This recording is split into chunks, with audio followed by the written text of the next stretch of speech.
If I could ask you to take your seats and we'll make a start on the meeting today.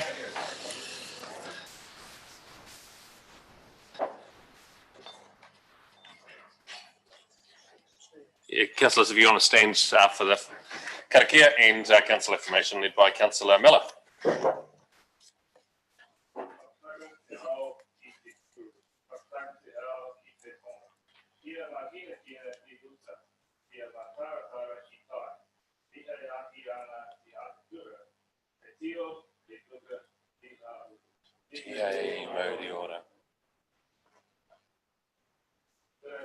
Today that we as councillors work together to serve the citizens of Selwyn District.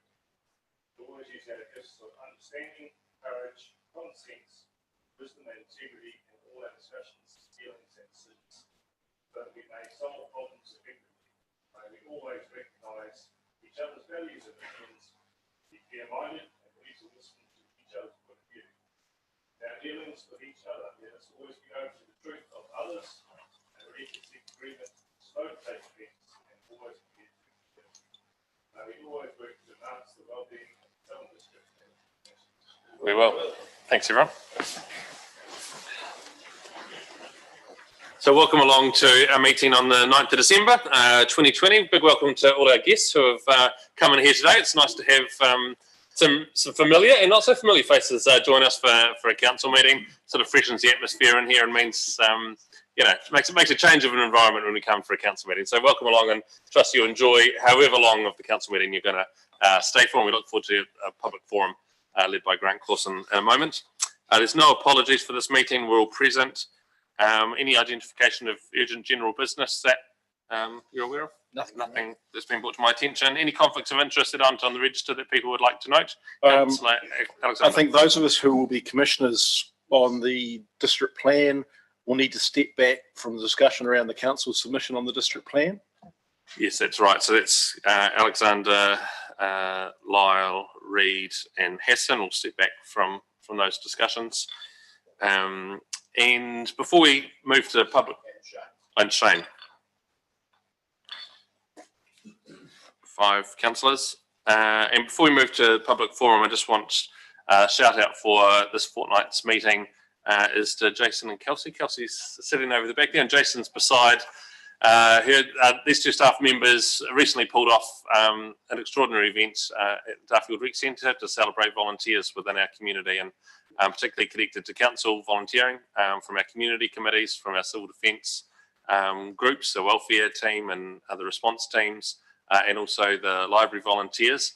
It was just a really well-run, smooth event, held in a bit of a different location than where we'd held these types of events before. And for the planning, preparation and work that you put into getting people there, the sourcing of all the contractors that provided the food and presented there as well, and for the pack down and everything that you did. It was an outstanding contribution. I wanted to just acknowledge that today, so well done.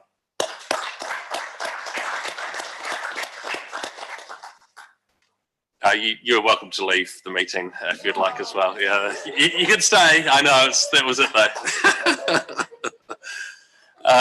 So we'll move to our public forum and welcome Grant Clausen et al. To the front of the room. Grant, thank you for coming along today. You can bring as many as you like. Yeah.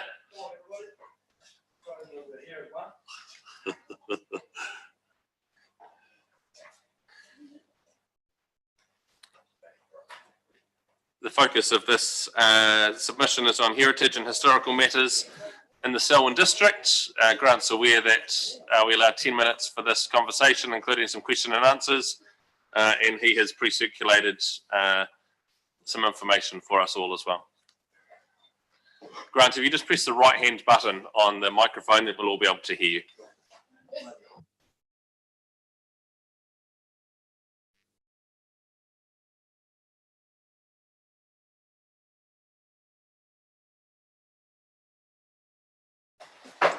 Kia ora, everyone. Thank you very much for giving us the opportunity to speak today. So recently a meeting of all Selwyn District heritage and historical organisations was called to gauge the overall feeling towards current council funding towards this sector. There were representatives of a number of like-minded groups in attendance. We're now going to formalise this group to become the Selwyn Heritage Network, representing heritage and historical organisations from throughout the Selwyn district. Not all of the organisations could be here today, and we have put today's presentation together within a very short time frame. However, if representatives of the organisations are here today, I'll ask them to voice their presence. Selwyn Heritage Centre, here. Prebbleton Heritage. Here. Darfield Genealogy and Local History Group. Here. Arthur's Pass Historical Group. Here. Ellesmere Historical Society. Here. Glen Tunnel Museum. Hororata Historical Society. Here. Lincoln Districts Historical Society. Yeah. Dunsandel Historical Society. Yes. Homebush Stables Museum. Terrace Station Charitable Trust. Yeah. Springston South Hall. And are there any others?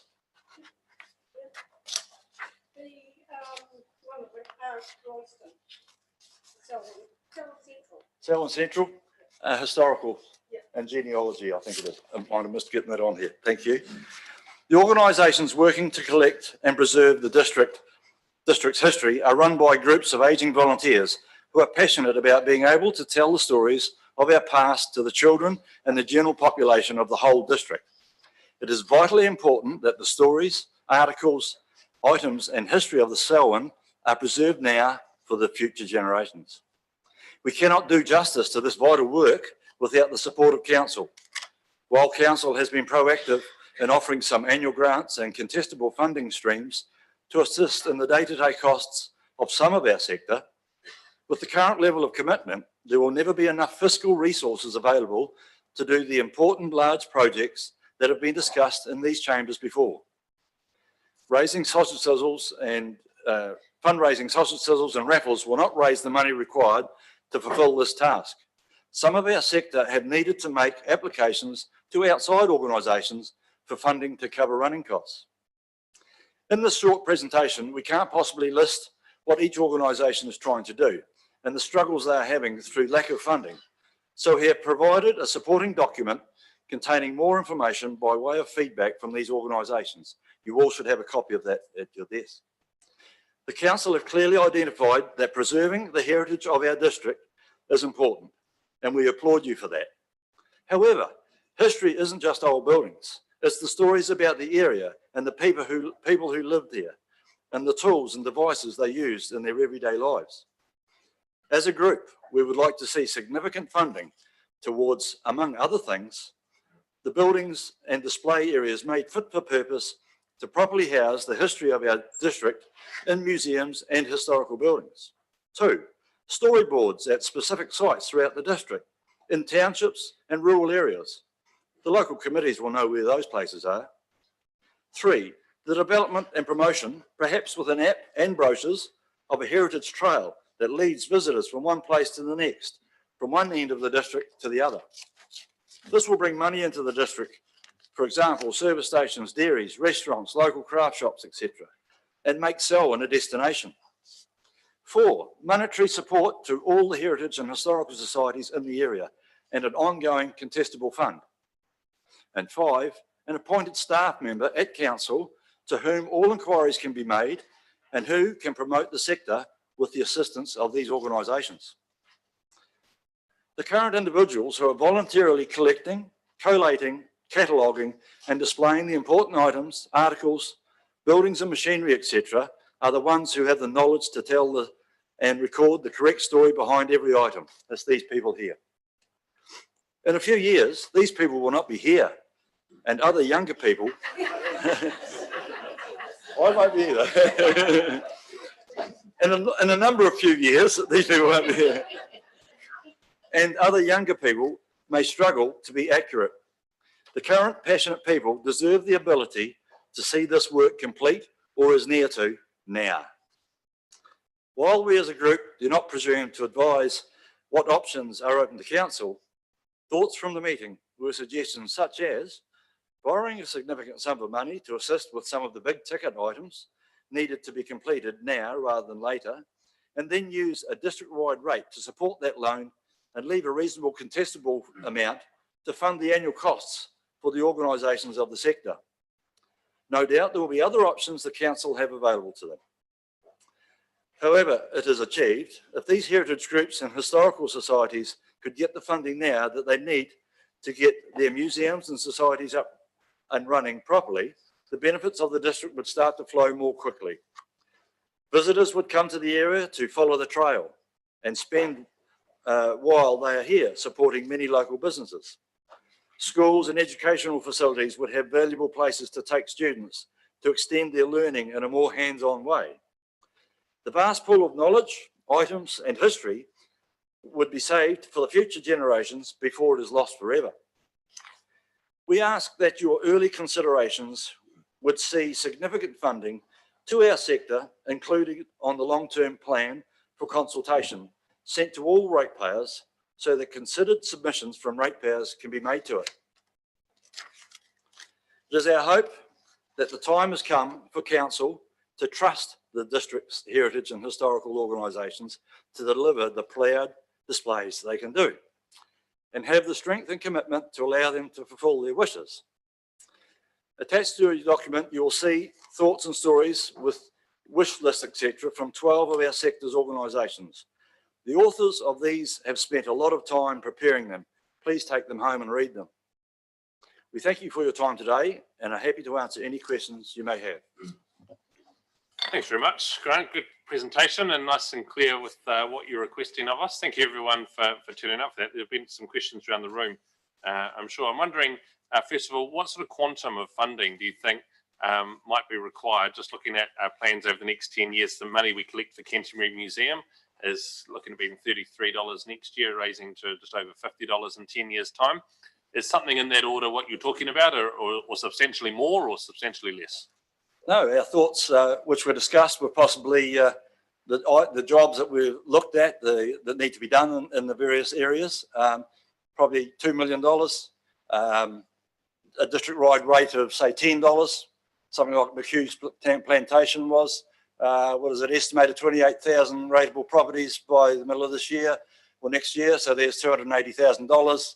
$2 million is about $32,000 repayment at 1.6 interest, I think is about what you're paying. That will leave you, you can pay another 100,000 off the 2 million, leave you 150,000 for the contestable running funds for all the different organisations here. But the first 2 million will get most of the jobs done. These people can see their work done and they can die happily.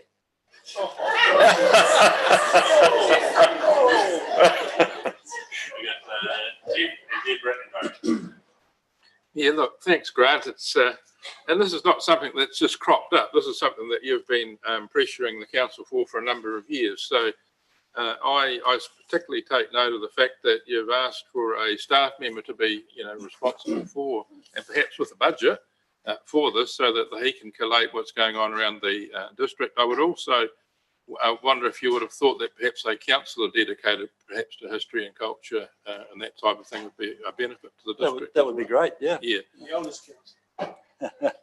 Bob. Yeah.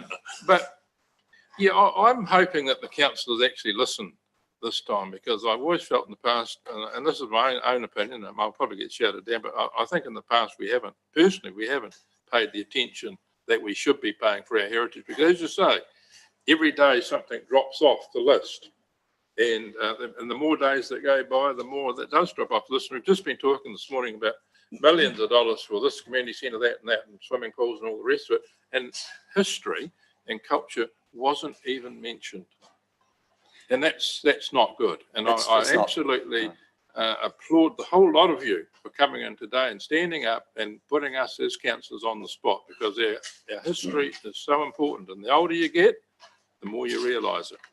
So more councillors that are aged like me might be a bonus. Thank you for your support, Jeff. Yep, thanks. Thanks. And just a reminder, councillors, we're not going to debate the pros and cons against the proposal or for the proposal today. This is to receive the submission, and there'll be a chance to think about how we respond a little bit later. But if there's any things that you'd like to have clarity on what has been presented, then feel free to ask those. So Deborah, Murray and Sophie and Shane. Thank you for coming along. I know many of you, and I know the work that you've done in the community and trying to preserve our culture and history. Much appreciated. How many of you are incorporated societies that can actually apply for external funding? Or are you just small like-minded body groups that work within the community structure? There'll be a mixture of charitable registered charities and incorporated societies. I'm unsure. We can find that answer out for you, or we could ask now. Would you look at amalgamating and becoming a charitable entity? Is that an option for you all? That would have to be discussed with the group, but I know that 2 or 3 at least of these groups are registered charities already and run by trust board. But we are now, this has prompted us to get keen again to start the Selwyn Heritage Network, or Heritage and Historical Network, which Becca Beaufandu from the council here headed a couple of years ago. Since she's been gone, the network's dropped away, but the initial approach to the people who you see here today, by email from myself, I used the addresses from that and that's what it's achieved here. So we're keen, and I'm sure we will have this group now, but it might be a bit early, Deborah, to have everybody joining together, that everybody's got their own sort of feelings about their areas.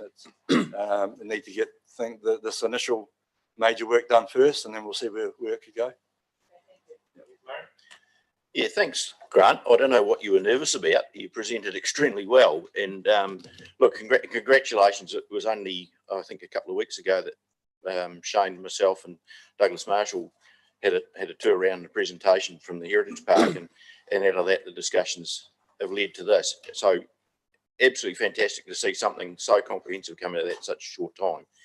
So, I think it's in a significant presentation, Grant.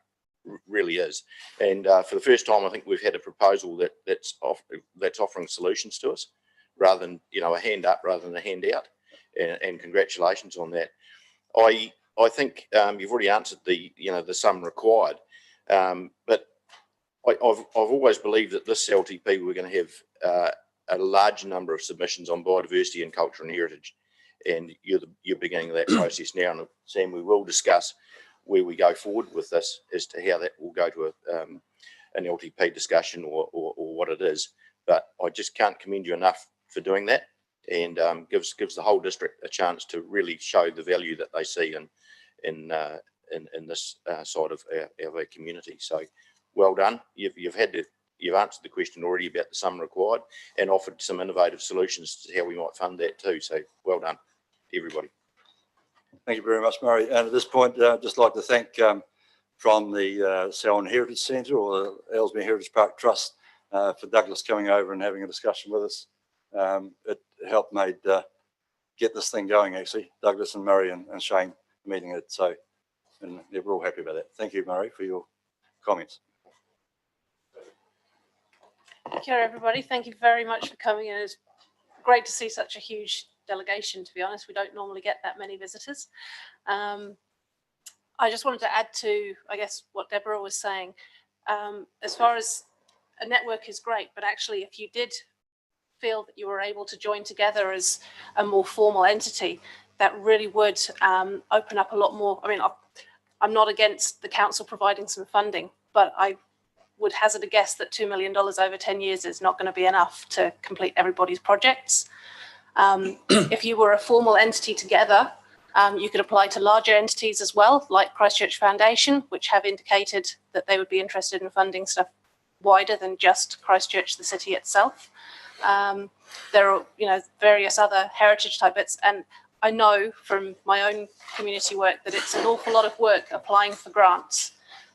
You often need somebody who pretty much needs to satisfy their own position by funding more grants, let alone the projects that it's meant to go for. If you have somebody who is doing that designated for a wider project with a strategy and a list of what happens next,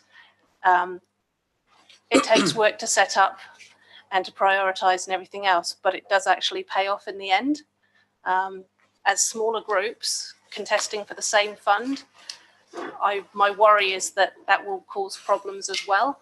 But I love that you've joined together today, and I really hope that this goes forward. Thank you. Yep, kia ora. E ngā mana i ngā reo, e rau rangatira o Ruhui o Waikirikiri. Thank you very much, everybody, for coming today, and I don't want to have you standing up there for longer than you need to be, so I'll keep it pretty brief. Thank you very much, Grant. Jeff's mentioned around history, and I think as councillors, we are very aware of the history of this area, and it's important, and it's represented here today. I just have a couple of questions around succession, and you've obviously mentioned that if there's a limited time to get this project up to where it needs to be and up and sustainable, around succession and what you're actually doing within the community to promote young people to come on board. And the second question around Māori and iwi hapu engagement. Would any of you here today represent tangata whenua or mana whenua? Kia ora. And I know that work is underway, and that's part of the discussions that are currently being had as part of our history as a culture. That needs to be reflected as well, and I know that is represented in your brief, Grant, and throughout all of you here today. So I appreciate that, and kia ora matata. Yep, thanks, Shane. Ngāti Moki Marae, Te Awamutu are included with the Ellesmere Heritage Park Trust. They sit on that board, and one of the projects, these major projects, as you're all aware, probably because we presented a year or so ago, is the museum at Leeston, or which we want to call the Selwyn Heritage Centre, and that would have a significant Maori presence at the entrances of both the outside and the internal amounts. Just to answer something here, we would have to have a meeting or two with the whole group to see thoughts about the gathering. 2 million over 10 years, we're really meaning 2 million now, and we'll pay for it over 10 years or whatever. I, for one, and I'm sure all these others, we get our rates bill in June, July, and we see that things have gone up. And in my case, I don't get to the swimming pool as much as I probably should, but I'm paying $80 for that, and I never ever go in the door. I took my grandson a wee while ago, but however, and then the McHugh's Plantation's $8, that's fine. I've been there once now. So, but other people up that way probably don't mind about McHugh's Plantation, but and I'm sure no one will concern about a $10 district-wide rate. Once, if they're told in the correct way, and if the submissions show that what the benefit that they're going to gain from it, it's a small thing we ask to be able to achieve a massive job in the district here.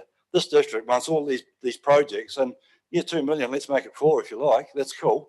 And but we get signboards up around the town. You have a heritage trail, brochures in the correct places within the city and here, where visitors to the district come, they'll say, geez, Selwyn district's up to the mark, this is great, we can stop and read this, we can go on that trail. Dean's Brothers started here, this is where they came from, and that sort of thing. We need to tell that story to the public, and we haven't got enough money to do it. We need you to help us. Thanks, Grant. Last question from Nicole. Thanks for coming in. And as I suppose Jeff didn't say, that we found that when we were organising the 150, Rollaston's 150th, and really trying to find the history, and that a lot of it's not written down, and recognising the importance that it is a lot of oral histories, and these things do need to be recorded. And these are sort of discussions that we have been having. But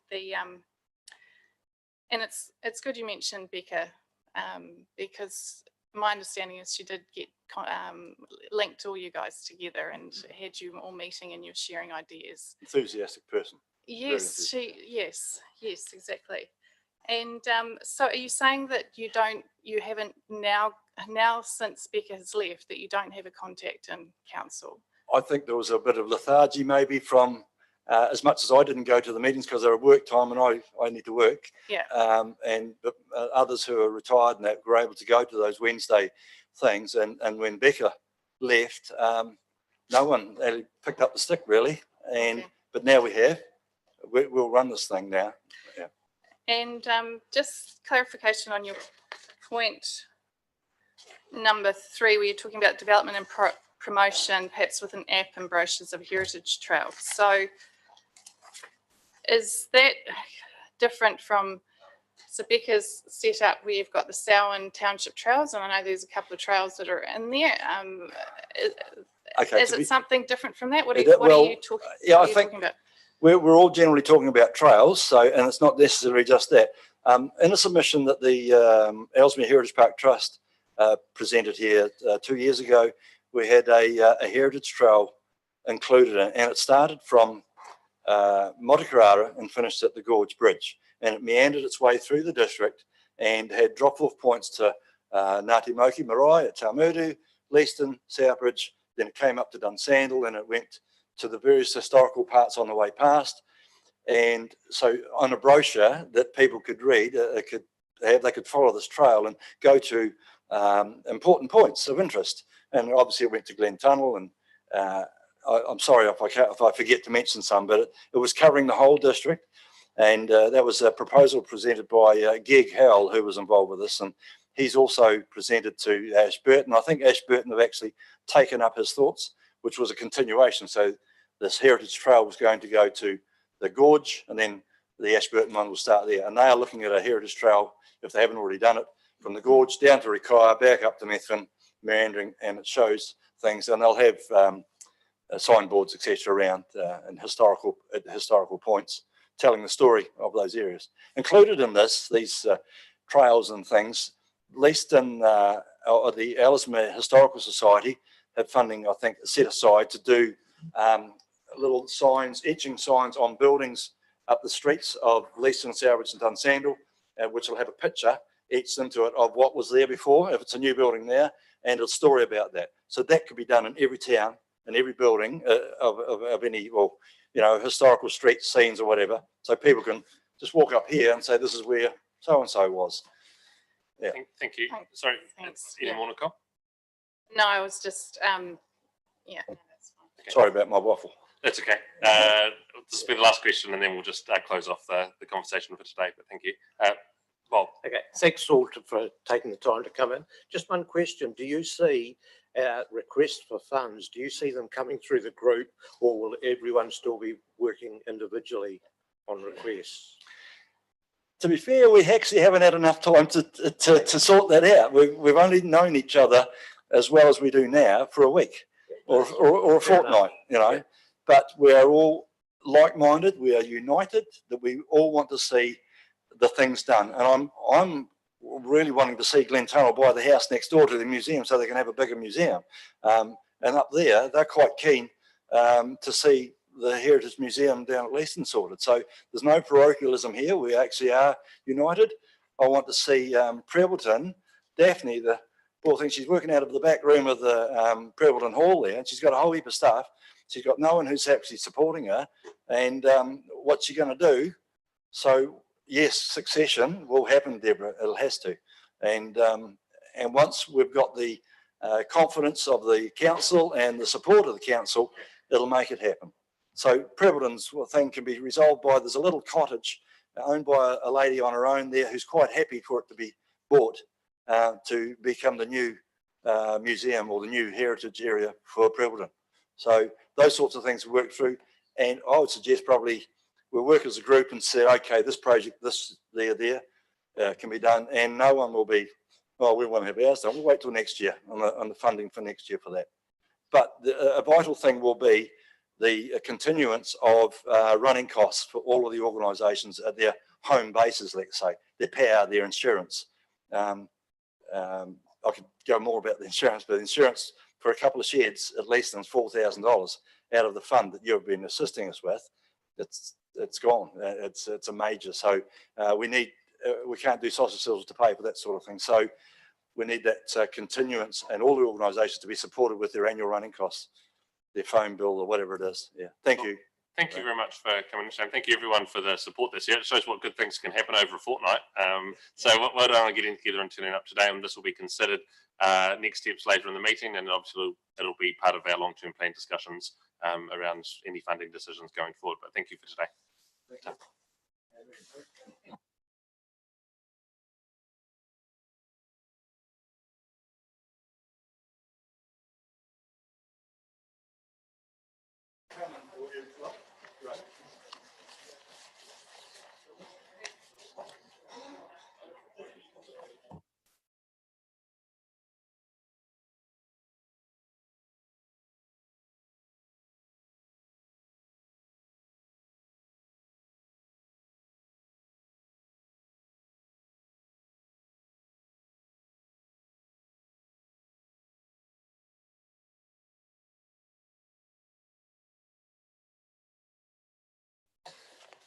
We move on now to the minutes of the ordinary meeting of the Selwyn District Council held on Wednesday, the 25th of November.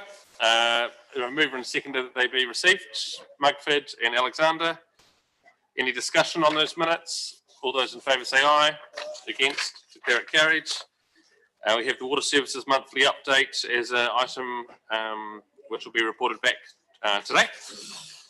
Report from me is on pages 11 through 17. A number of things that have gone on there, and I've also included in there some correspondence that I received that I thought would be of interest to you around rural connectivity. Obviously, there's some investment going on in the district at the moment around broadband and fibre, but there's also a few spots where they're increasing cell coverage, which is past due across many places in our district. Anyone have any questions on my report? Yes, Councillor McInnes. I should probably ask this earlier. I'm just wondering, who is Education Canterbury that you were meeting with on the 16th of November? 16th of November. It was the Ministry of Education, right? And it was the staff from the Canterbury office around Te provision in our schools.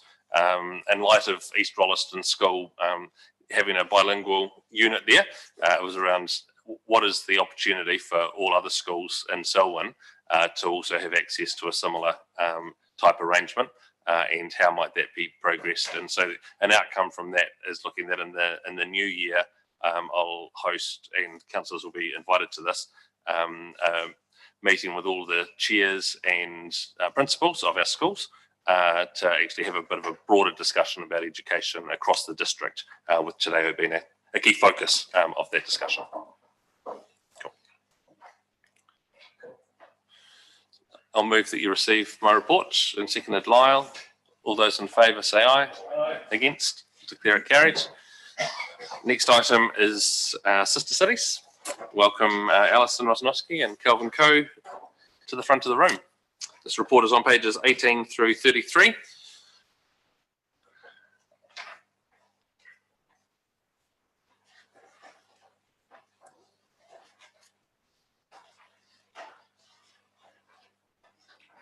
Alison and Kelvin, thanks for coming in. Just the button on the right-hand side of the microphone turns that on, and your report has been received and read by councillors.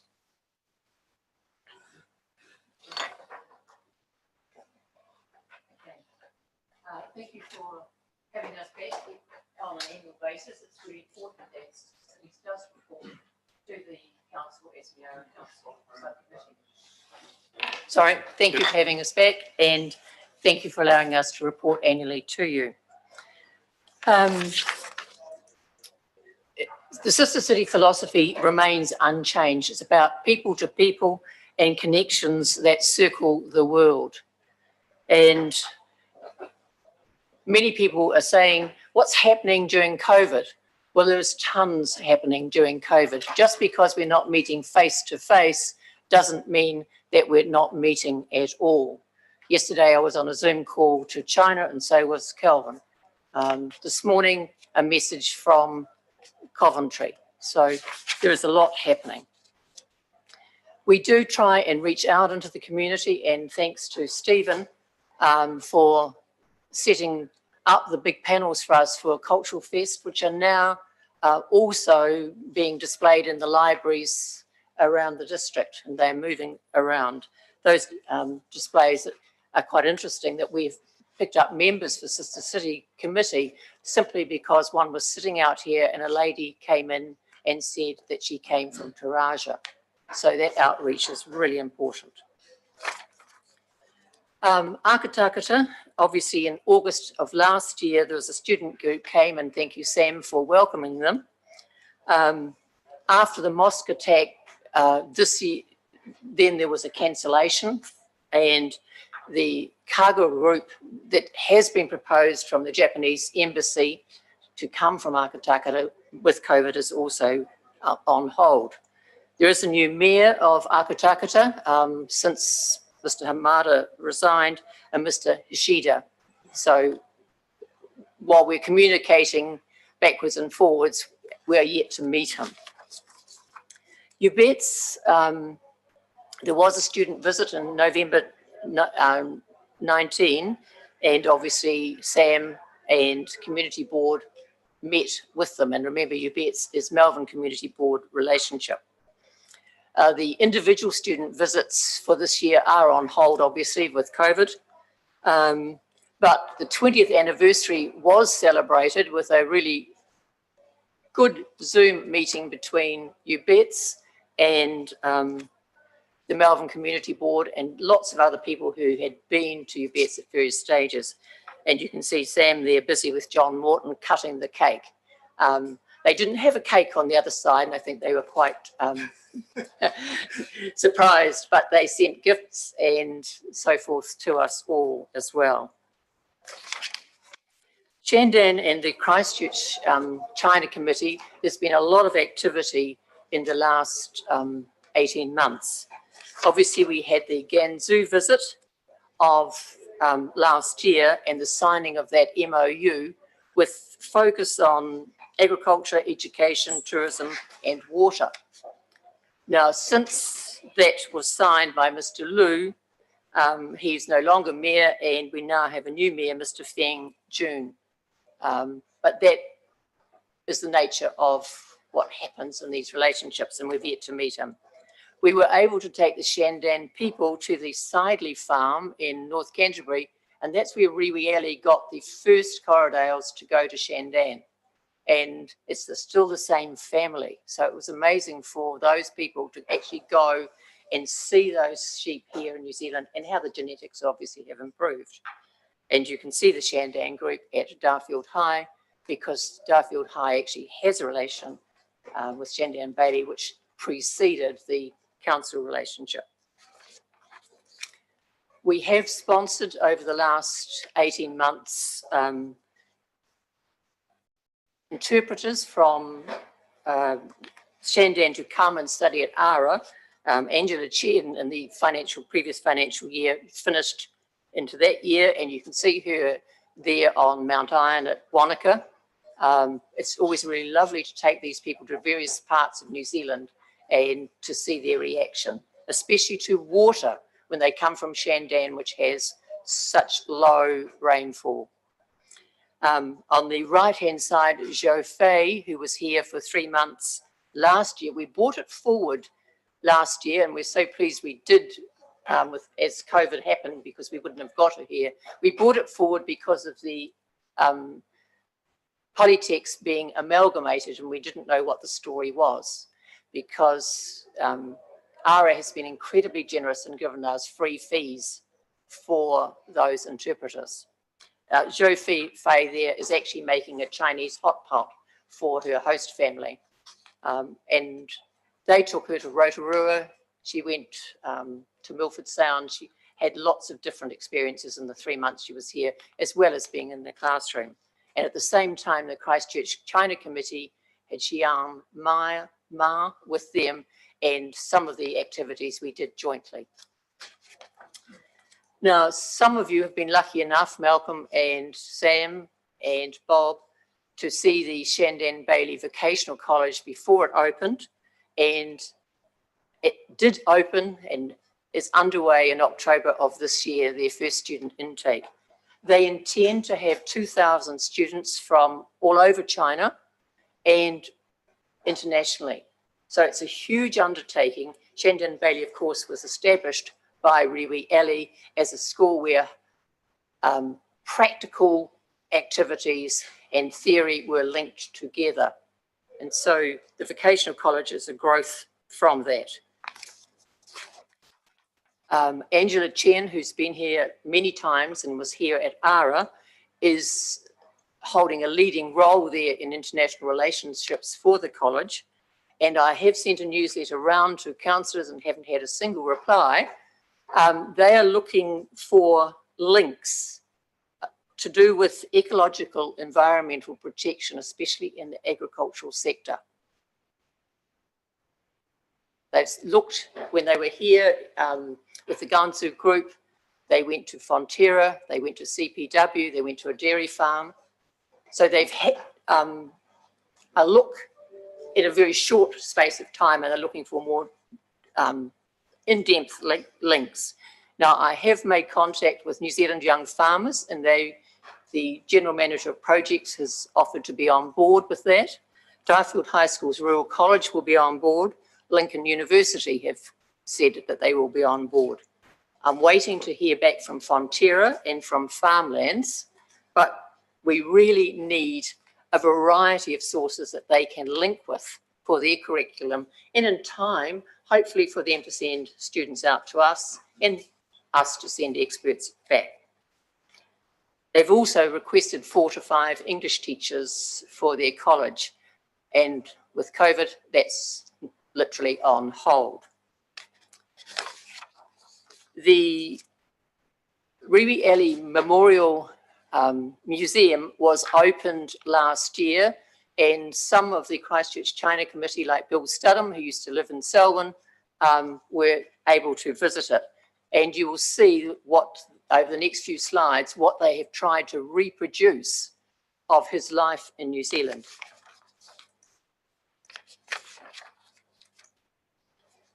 When you go to one of their museums, and if you've been there, you often find your photograph on the wall.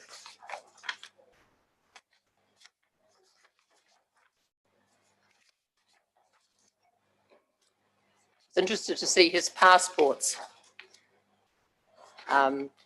He was never a member of the Communist Party, and he always had a New Zealand passport. The project that we're currently working on, and thanks to Stephen Hill, who's been really great in terms of helping us with material, is a huge website that we're putting together with the Christchurch China Committee and Hiranui Council. Christchurch China Committee have relationships in Wuhan and in Gansu, and Hiranui in Hanghu, which is on the Yangtze River. Now, Rewe Alley is the tie for these 3 council sister city committees to work together. What we're doing is putting together a website about their side and our side, lots of photographs, all of their sort of activities that are going on, and the Wuhan and Gansu between them have over 100 sister cities around the world. So what we put on will not just go to China, it will go worldwide. And so it's a huge opportunity for us, both business-wise and education-wise. And yesterday, when we had a Zoom meeting with China and the Christchurch, the Chinese consulate in Christchurch was on board with that meeting. He's certainly looking for Zoom meetings for business leaders in this area with China and for education leaders as well. So it's an ongoing project. Once we've finished the Chinese website, then we need to update the Selwyn website with all of our other sister cities because it's woefully out of date at the moment. Wuhan, some of you will remember that when we had the last big celebration at Rewe at Springfield, we had new panels done in Mandarin, and Agnes, the translator who was here from the Christchurch China Committee at the time, is from Wuhan. And I had contact with her over those early days of COVID. And her descriptions of what she was doing as a government worker on the streets and the empty streets and the delivering food parcels and so on and looking after elderly people was a really interesting contact that's come. Shandan, Angela sent us, and I forwarded it through to Sam and to David and to Bob, a COVID medical journal really of what they had done through all of the stages, right to how you use the ventilators and everything else. It was all in English. And I don't know how far it went from you guys, but it was certainly seemed to me to be incredible depth medically that was of use. We did have people offering to send us things. Some of the things we said no to, some of the parcels we returned within China and didn't get here, but that's part of it. Now, more recently, the Christchurch China Committee have been asked to take over a relationship called the Wuhan Jockey Club Cup, which has been apparently presented at the Canterbury Jockey Club races at Show Week for the last 14 years. Most of us didn't know anything about it. However, they're investigating this link at the moment, and it would seem the possibility in the future for bloodstock, racing bloodstock to be shared between, or genetics between China and New Zealand. And of course, Selwyn obviously is pretty big in that area. So there's an opportunity waiting out there. And that's part of our relationship with the Christchurch Committee, may give us some other opportunities. Every year except this year, of course, we've sent a Gansu fellow to Lanzhou for a month, and Robert Love went last year. And it would be fair to say that all of the people who have gone have made the most of those opportunities. Nice photograph. Galvin's going to talk about Taraja. Yeah, well, the COVID has put a stop on the Taraja activities as well. But I'd have to acknowledge Alison's efforts in getting the 3 school teachers that went there last year over there. It's great to be able to get 3 of them over there. And there were plans for them to go this year. And I don't know how Alison does it, but getting school teachers to go on these trips, I thought it was quite difficult, but Alison seems to achieve it without too much trouble. So well done, Alison. We haven't had a lot of information out of Taraja. I think that the COVID has stopped things, but it's gone quiet anyway. But I know the farmers group is still active, and there's a Zoom meeting this afternoon on the Tarajan people to see what things are going on over there. We'd expect that this sort of relationship with the schools will continue in the future. We just hope that once we get vaccinations or something or other, we'll be able to go over there again. So that's where we're at with Taraja. And of course, the sad thing is that we've worked really hard with the Rolleston schools to have them ready to accept teachers. They're all on board for the beginning of this year, and yeah, COVID did it. But it'll happen. Coventry, James Morris visited as part of his sabbatical, and you can see a photograph of him with Craig Levis, who's the Superintendent of Education. On Independence Day, I had a message from him to say that he's incredibly busy trying to keep the schools safe from COVID. And this morning, about 10 to 6, a message to say that their town hall was closed and that Rhode Island COVID was on the increase. So it's been actually not too bad there, but suddenly. But social media does mean that we are getting those messages backwards and forwards. Cooperation with lots of different groups. The Christchurch China Committee do support us financially for the interpreters we bring from ARA each year, and we're incredibly grateful for that money. Obviously, with the website, with ARA, and you can see Beth there in the middle with the fees free for our interpreters, and we don't know what's going to happen under the new national amalgamation. The New Zealand Sister Cities Conference was to be in Ashburton, and Graham Robinson and Calvin were to speak about Taraja, but it obviously was cancelled. The newsletter, we've had a lot of articles in it about Gansu, Shandan, Taraja, and currently they're working on one about Ubets. So, you know, that whole thing, and they go overseas as well as within New Zealand. The Lantern Festival, Christchurch City decided, and it was nothing to do with COVID, they decided way before that they weren't going to have a Lantern Festival this year in February. That was really sad. They were going to celebrate Moon Festival in October on one day, which is not nearly as big. And of course, both haven't been able to happen. So at this stage, they are penciled in for Moon Festival. It was particularly disappointing because we know that our Chinese contacts had actually were beefing up their commitment to that Lantern Festival, and we're prepared to send quite a lot of acts over here to support that festival. So that was quite disappointing.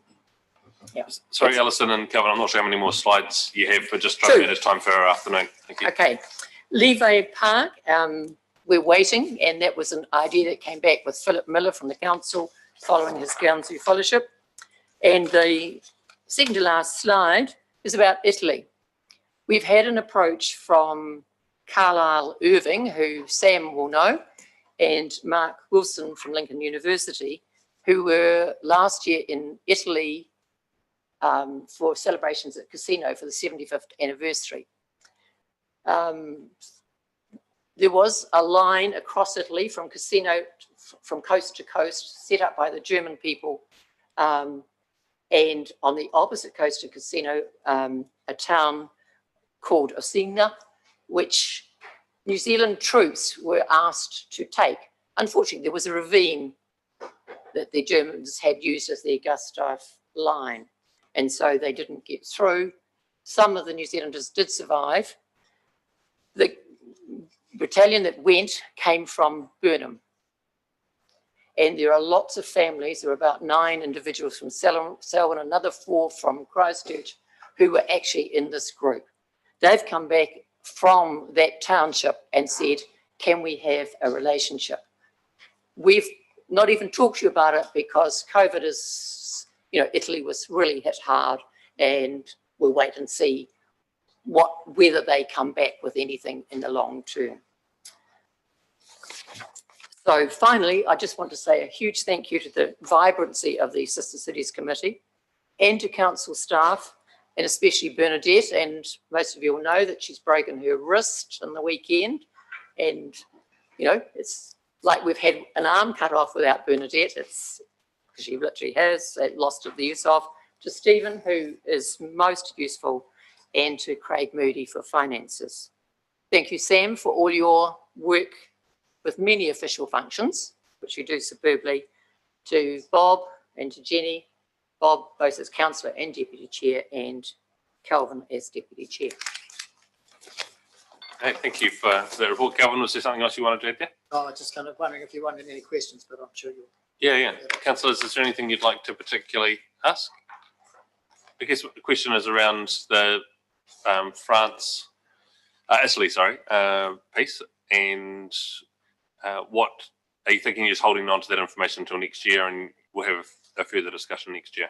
Yes, I think the discussion, talking with Carlisle, he would like them to come back and say, yes, we're interested, because that was the message they got when they went there. Then we would come and talk to you and to Burnham as well, the army, because the idea of an involvement there, I think, is really important. So we won't make big steps without consultation. Thank you. Yeah, Carlisle Levin was my physics teacher at high school, so that's the connection there. He said you would remember him. Yeah. Moved and seconded to receive that report. Thank you. Lemon and Lyle. All those in favour say aye. Aye. Against? Declare it carried. Thank you very much for coming and presenting that very good information. Pages 34 to 38 is Chief of Licensing Inspector with the monthly report. Mr. Mayor, Yes. I have a conflict of interest in this one. Okay, thank you. And what I've just picked up and I want to highlight to everybody who's a hearing commissioner is we probably may have a conflict of interest in the next report. The issue being is that under the RMA process, we have to consider, under the RMA process, we actually have to consider strategic and non-strategic planning documents, and seeing the district plan is in the process, the review is in the process of going through its hoops, shall we say. I think we should all step aside. Thank you. Okay, we'll do that when we come to that next matter, thanks. Deborah, but thank you for that. We'll deal with the licensing inspector now, and thank you very much, Malcolm, for coming along. Our report's been circulated. If you'd like to talk to any highlights in the report or things you'd like to bring to our attention since the report's written. Certainly, kia ora koutou. One highlight, I was invited to attend a presentation last night by Hospitality New Zealand. They presented Marie Gilmore from the Pribbleton Tavern, celebrating 50 years that she's been in the same hotel.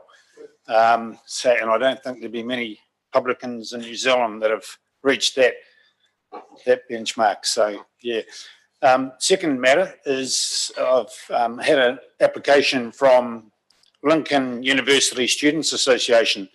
They would like to apply for a special license for another outdoor concert during orientation week in February. I'm told that it's going to be a smaller version of the garden party. So whether that's a highlight, I'm not too sure. But yes, we've got that. So I'm happy to take any questions at all in relation to the licensing report. Thank you. Councillors, any questions that you've got?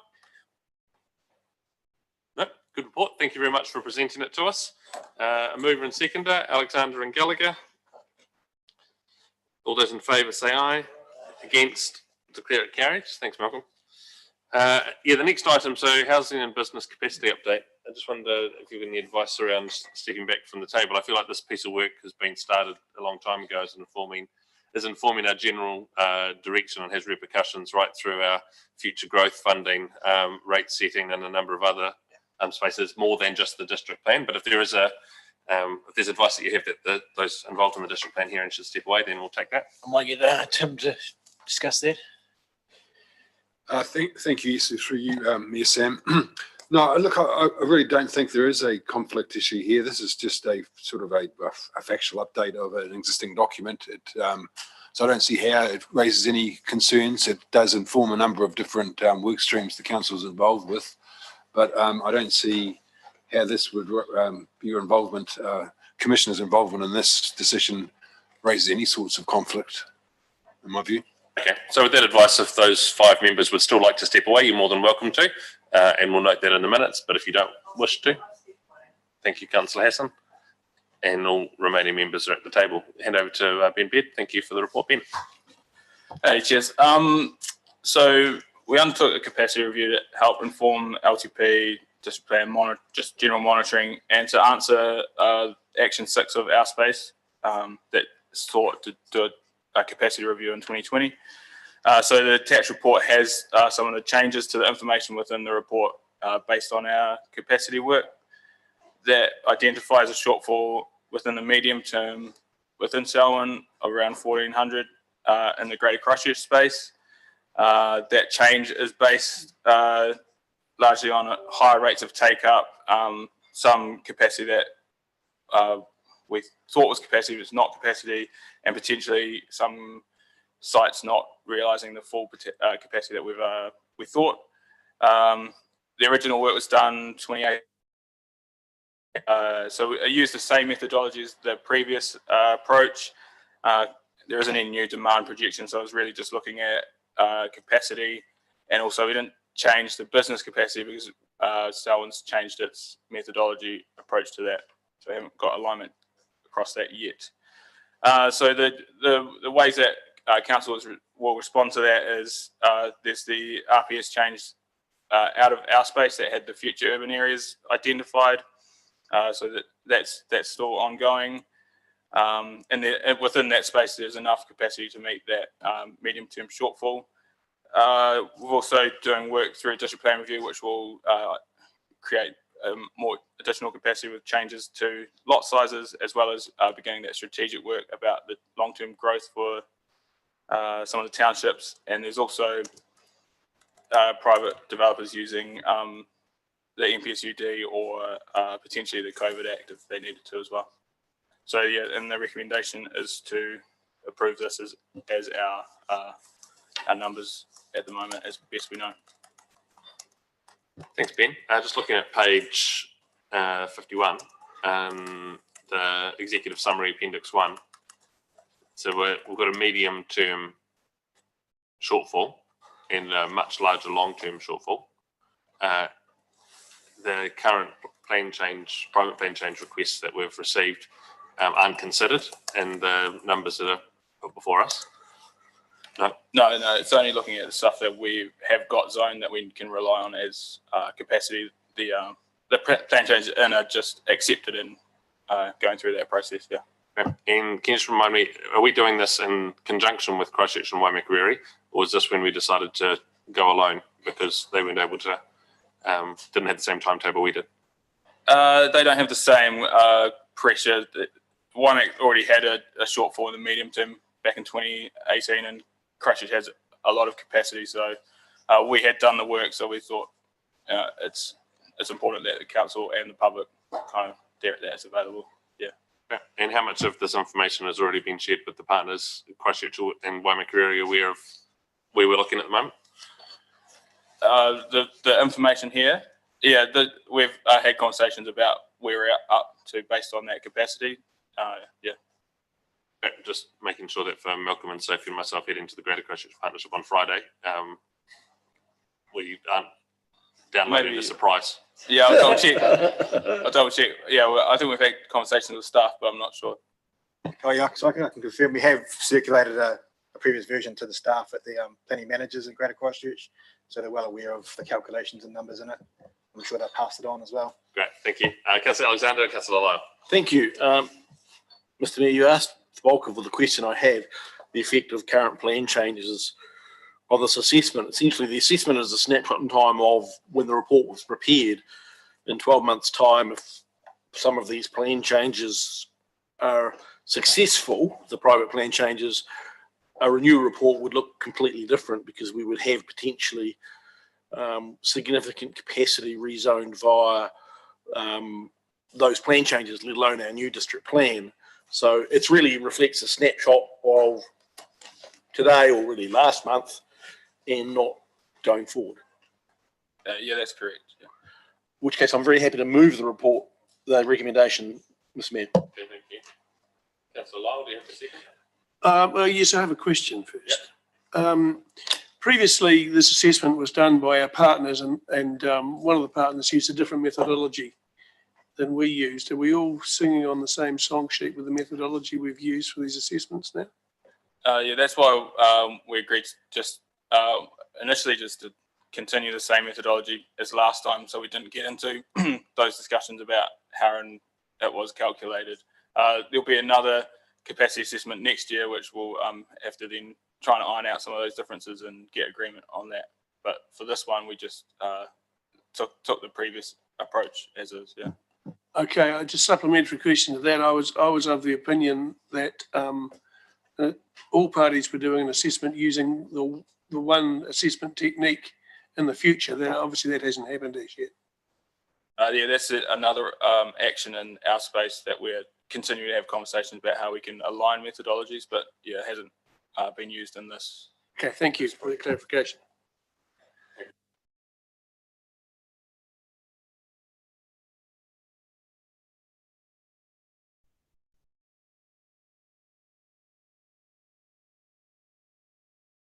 It's pages 55 through 78, National Policy Statement Urban Development 2020, removal of minimum car parking numbers. John or Bob? Hi. Kia ora koutou, councillors. Yeah, so essentially these changes are a result of mandatory national direction from the National Policy Statement Urban Development. Essentially it applies to all district council areas. All councils must remove minimum parking standards from the district plans by essentially 18 months from when the National Policy Statement came into effect. So that's August 2020. So for us, that would be, so it would be about February 2022. And essentially we must remove all objectives, policies and rules that have the effect of requiring minimum parking standards. We can still include standards for design, manoeuvring space, loading, disabled parks and cycle parking. We have to do this without public consultation, so we can't use Schedule 1 of the RMA. Yeah, and essentially that's, yeah, any questions regarding that? I guess it's got pretty wide-ranging effects across all zones, but we have very little choice when it's a national policy statement around what we need to do. So thank you for bringing the report to us. Councillor Miller? I guess I was on the same line really. I was of the view that this was more directed at urban situations rather than a carte blanche. So just to confirm, this is a district-wide approach over all our. Yeah, so yeah, it applies to all local authority areas. I think there was some discussion initially about just having it to the major metropolitan areas, but yeah, it applies everywhere. So does the flow-on effect allow increased site coverage of buildings if you haven't got car parking allowances? There's a corollary that you can increase the size of your building on your site? The stated intention is to allow developers to develop the site area that would have been covered by required parking for building coverage. Yeah, that's the stated intent of the. So you can basically cover the potential car parking area with building. potentially, if it's in compliance with the district plan, site coverage. Councillor Reid. Thanks for this. It's more just a comment. It's an interesting thing that they've brought in, and how Grant has said about it being district-wide. And we've obviously got quite a car-centric culture here at the moment, and it's going to be interesting going forward. I mean, we had last year come to us people in Lincoln that have had problems with the number of cars parking their streets, so they can't get, they've got issues of getting out of the streets. So hopefully this won't mean that it exacerbates across our district. But anyway, or maybe that'll mean that it'll be more support for public transport. Who knows? Councillor Lyon. Yeah, this applies to both residential and commercial. Yes, it does. It applies to any aspect where we require minimum parking standards. So residential, commercial, industrial. Councillor Alexander. Yeah, this is one of the perverse government changes, which is using a sledgehammer to crack a walnut. Typically, we've seen our commercial developers oversupply car parks because they believe that customers want to always find a car park. So it's not going to affect our larger commercial developments at all. They'll continue to oversupply car parks. Where it affects is, as been noted, our residential areas. There'll be more cars parked on our streets. Our streets will be congested by residential car parking. We will continue to receive complaints. But that's what the government want. It's a perverse outcome. It was designed for higher density urban environments, apartment type environments, which we don't have. So we're implementing a change because the government tells us we have to, that actually affects, and I believe affects our environment in a negative way to solve what is essentially metropolitan urban environment problems. Typical government, walnut, sledgehammer, smash. So just on that then, a question around that is we can still have setbacks and site coverage limits that mean that there is room for a car in front of a house. And I know that a lot of covenants at the moment for the new sections that are popping up also require minimum garaging requirements on them. So the other changes as drastic as that, do we still have some control over being able to provide for off-street space where cars could park, even if it's not a minimum car parking requirement? The answer to that question is yes, we can through setbacks. I believe there's a 4 metre setback in the proposed district plan in residential areas from the street. So clearly you could park a car if there's some space in front of the house. Yeah. Okay. I was just going to agree with Mark, and my question was similar. How do we actually manage off-street parking in the residential, especially where our streets are really, really narrow? And I guess, does this mean that we actually have to go back and actually recalibrate and look at our roading widths for some of our streets with regards to car parking now being prevalent on them to save that congestion?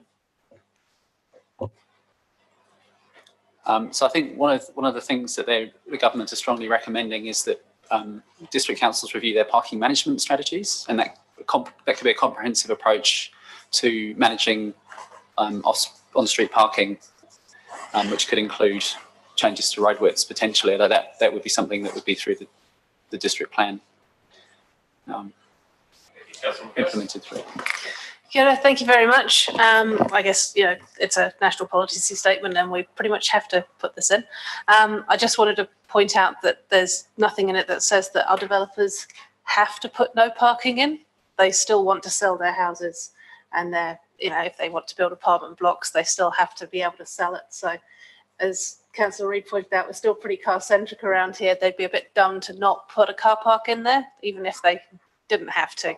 To be honest, if people end up parking on what is essentially a front lawn, that's probably better for the environment generally in terms of water runoff and everything else than having even more driveways. So, and if people end up using buses, then I'll applaud that.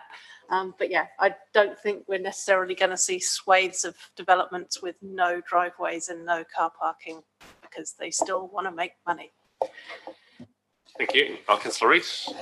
Just one last comment, just following on from what Councillor Hassan has said. And I have actually brought this up before, I am concerned when discussions that we may have looking at increasing road space so people can park their cars on the road. That is actually then the public, everyone is paying for people to store their cars on the road. And I don't think that's really some route that we want to be going down. Thanks, Nicole. You able to move the report, Nicole? Yeah. Sophie? Moved and seconded. Any further discussion? All those in favour say aye. Against, declare it carried. Thank you very much for that. The next item is on pages 79 through 86. Plan change 66. Decision on how to consider private plan change request from Rolleston Industrial Developments. Jess, welcome along. Good afternoon. So council received a private plan change request on the 8th of October from Rolleston Industrial Developments Limited, and they're seeking to rezone 27 hectares of land that's currently rural inner plains to business 2A. It's currently located, I guess it still would be located on Medicines Road, and it would adjoin the existing iPort industrial development. So recently the National Policy Statement on Urban Development has provided a policy framework to allow the consideration of unanticipated or unsequenced development where a plan change would provide significant capacity to be accepted even if the proposal technically conflicts with the regional policy statement. So any proposal would also still need to contribute to a well-functioning urban environment, being well connected to transport corridors and meet specific criteria. And it's on this basis that the applicants have lodged the plan change. Since the lodgement, Plan Change 66, as it's currently known, has been reviewed in terms of adequacy of the information provided. A request for further information was sent back to the applicants, and we've been receiving their response, which has been peer reviewed by the relevant internal staff and some experts. Some minor amendments have been made to the application as a result. And there's one matter still outstanding, which relates to peak flows of water and wastewater on the site. I think this morning I received the response in regards to wastewater, but it's still outstanding for water. This report has been provided to enable council to make a decision on how to proceed with this plan change. The available options are to reject it, to accept it, to adopt it, or to convert it to a resource consent. The National Policy Statement on Urban Development directs that the Canterbury Regional Policy Statement include criteria to determine what is considered significant development capacity. To date, this does not yet exist in the Regional Policy Statement, and in the absence of this, the applicants can still apply for a plan change relying on the new policy direction of the NPSUD and have their plan change accepted by council where they do not comply with Chapter 6 of the RPS, which is the case. So in the absence of the regional policy statements or the regional council's criteria, the applicant have provided their own reasoning as to why they think that this will be a significant, to provide significant development capacity. Partially being that they would increase the business 2A zone land in Rolleston by 8% and add 6% additional industrial land to the district, and that there would be logistical efficiency and cost saving associated with the 84% increase in the boundary with the port, which is significant infrastructure, strategic infrastructure, and would benefit from additional industrial land to support its activities. It's considered that the merits of the plan change, including the weight and consideration that should be given to development capacity, are best to be tested through a submission and hearing process. The notification of the proposal would allow council to better understand the community's view on the application, and council would also retain the right to lodge any submissions or further submissions to address any concerns that may arise with the proposal. Therefore, under the current set of circumstances, the recommendation is that council accept the plan change, with one caveat that if council did accept the application and proceed to notification, that we wouldn't notify the application until all of the outstanding matters relating to the request for further information have been resolved. Any questions? Thank you. You've kind of touched on the question that I have in terms of the tricky issue of the capacity assessment. This is in an area at which there is a neighbouring 80 hectare B2 industrial development happening, which would appear to give, given the uptake of iZone was roughly 10 hectares a year, to give a supply of existing and available capacity. iPort itself is not fully developed, and with 80 hectares just around the corner, does that not have to be taken into account under this? Because the national policy statement provides for unanticipated and unsequenced additional capacity, we can't take into account the existing capacity. Correct me if I'm wrong.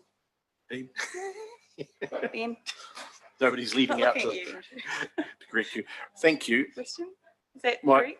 second question is around notification. If they get the information back to you in the next week or two, presumably the notification period has a big gap, is extended to allow for the Christmas, January gap, and wouldn't it be notified through to sort of February? It wouldn't be notified until we receive the further modelling with the water peak flows. So depending on when they come in, would depend on when it would be notified. And there is a close down period in the RMA from about the 21st of December. So there's potential that it would not be notified until next year. That depends on when the information becomes available. But the close down period within the RMA doesn't count as part of the working days of the notification period. So under that, I'm happy to move the recommendation, Mr. Mayor. Kia ora, Jess, thank you very much. I'm happy to second it, I guess. I was just looking at the maps there, so they're proposing that it doesn't go out onto Madison Road. It's going to go elsewhere. Yeah, okay, because that road doesn't appear to exist yet either. So who owns the land adjacent that they're looking to connect to? Is it the same group? Yeah. Same owner. Same owner, right, okay. But yeah, happy to support public notification. At the moment, the Whedon's Residents Association isn't particularly active, but this will probably wake them up again. Following the Templeton Quarry issue, we'll come on to the next the next hammer. Thank you very much.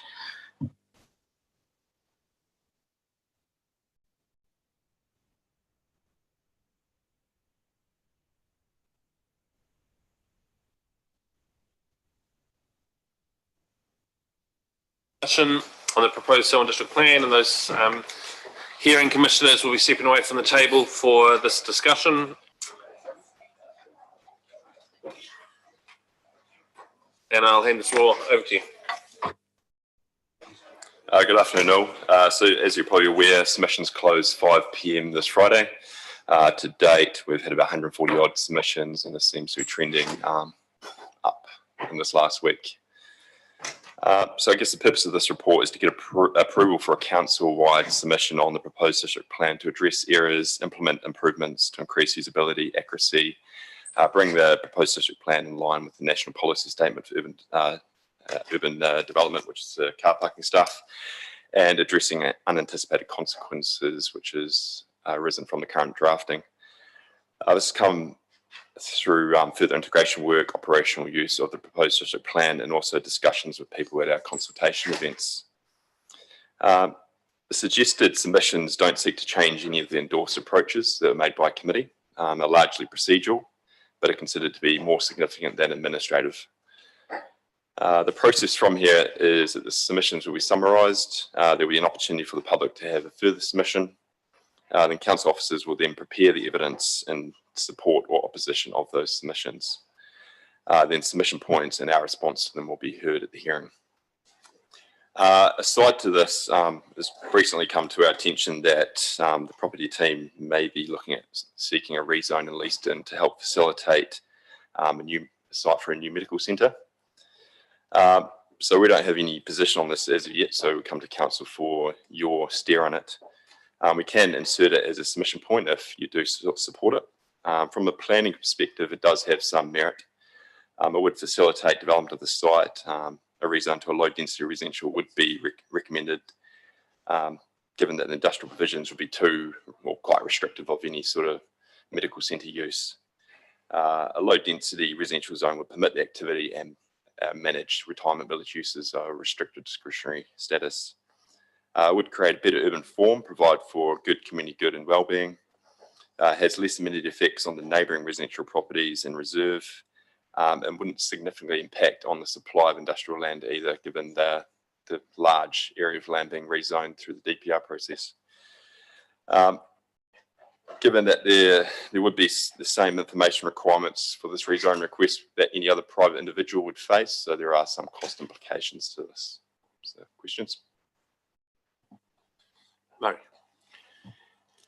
Yeah, thanks, Bob. I support your last statement. Obviously, that helps us in our aims there in Leeston, having that included. Just a question around number 32 on the Indigenous vegetation clearance proof pasture.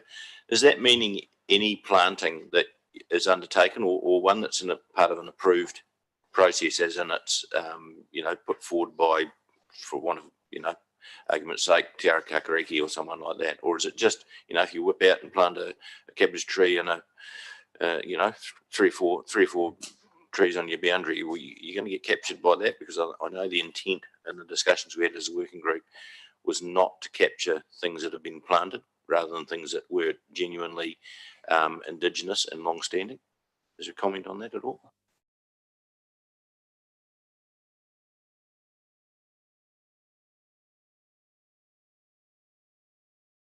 Just obviously worried about the unintended consequences, Henry. So it wouldn't apply to amenity plantings for gardenings, that sort of thing. So if it was an individual tree or trees, there need to be some sort of assessment made. Now, the thinking was that if it was something that was carried out by a group, there would be some funding attached to it, or it would be quite clearly for ecological restoration purposes. The funding, say, for example, if it came from Council SNF Fund, would signal, well, if they wanted to argue the toss in the future, no, look, it is for that purpose. The rules do apply, so therefore it's captured by the plan. Yeah, thanks, Andrew. That is consistent with what we've discussed. So, yeah, thank you. Page 108, just in Springs Ward, I wasn't quite sure what it was changing from the existing one, what you were trying to, 108, page 108, there's a map of, yeah, doesn't say, just a density change.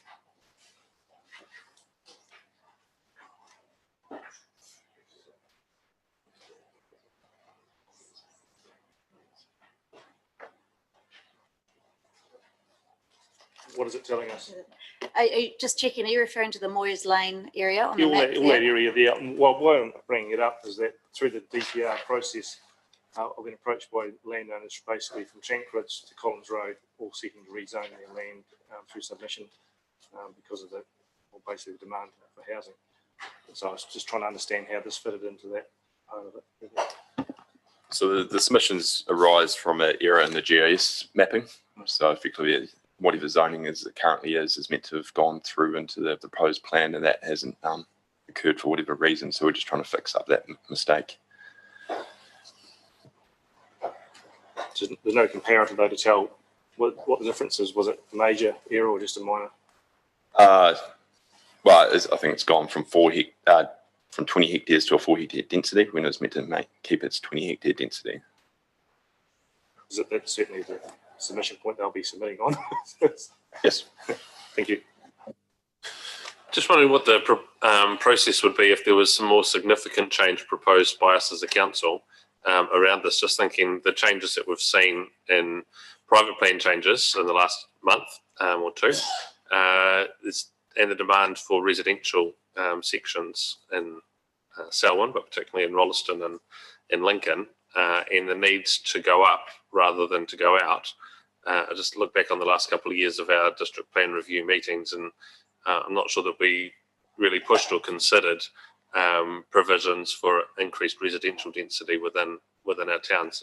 It's not part of what's proposed in the district plan as notified, and it's not something that's here. And I don't know if there is any chance for us to do that, but Just thinking inside the centre of Rolleston, other than a little change for the Markham Way area proposed, there's no other uplift of density. And if we want to see growth continue, and we don't want to see good farmland turned into more housing, then we have to have that provision somewhere. So with submissions closing in a couple of days, I don't know how we do that, but is there a mechanism where we could consider that? Is that something staff would recommend? And is there a way, or is it too late? So I think the investigation of medium density zoning is going to be part of that spatial work, which you'll be involved in the coming year. So one of those things will be looking at medium densities within our existing townships, and that will help inform a potential variation on the proposed district plan. So that I think that'll be the best avenue for that. Thank you. Is there any further questions on the district plan submission? Mover and seconder. Move Makeford, seconded Lemon. All those in favour say aye. Against? Declare it carried. Thank you very much. Sorry, Mr. Mayor. Yes. Just quickly, just want to clarify, Councillor Powers sitting at the table.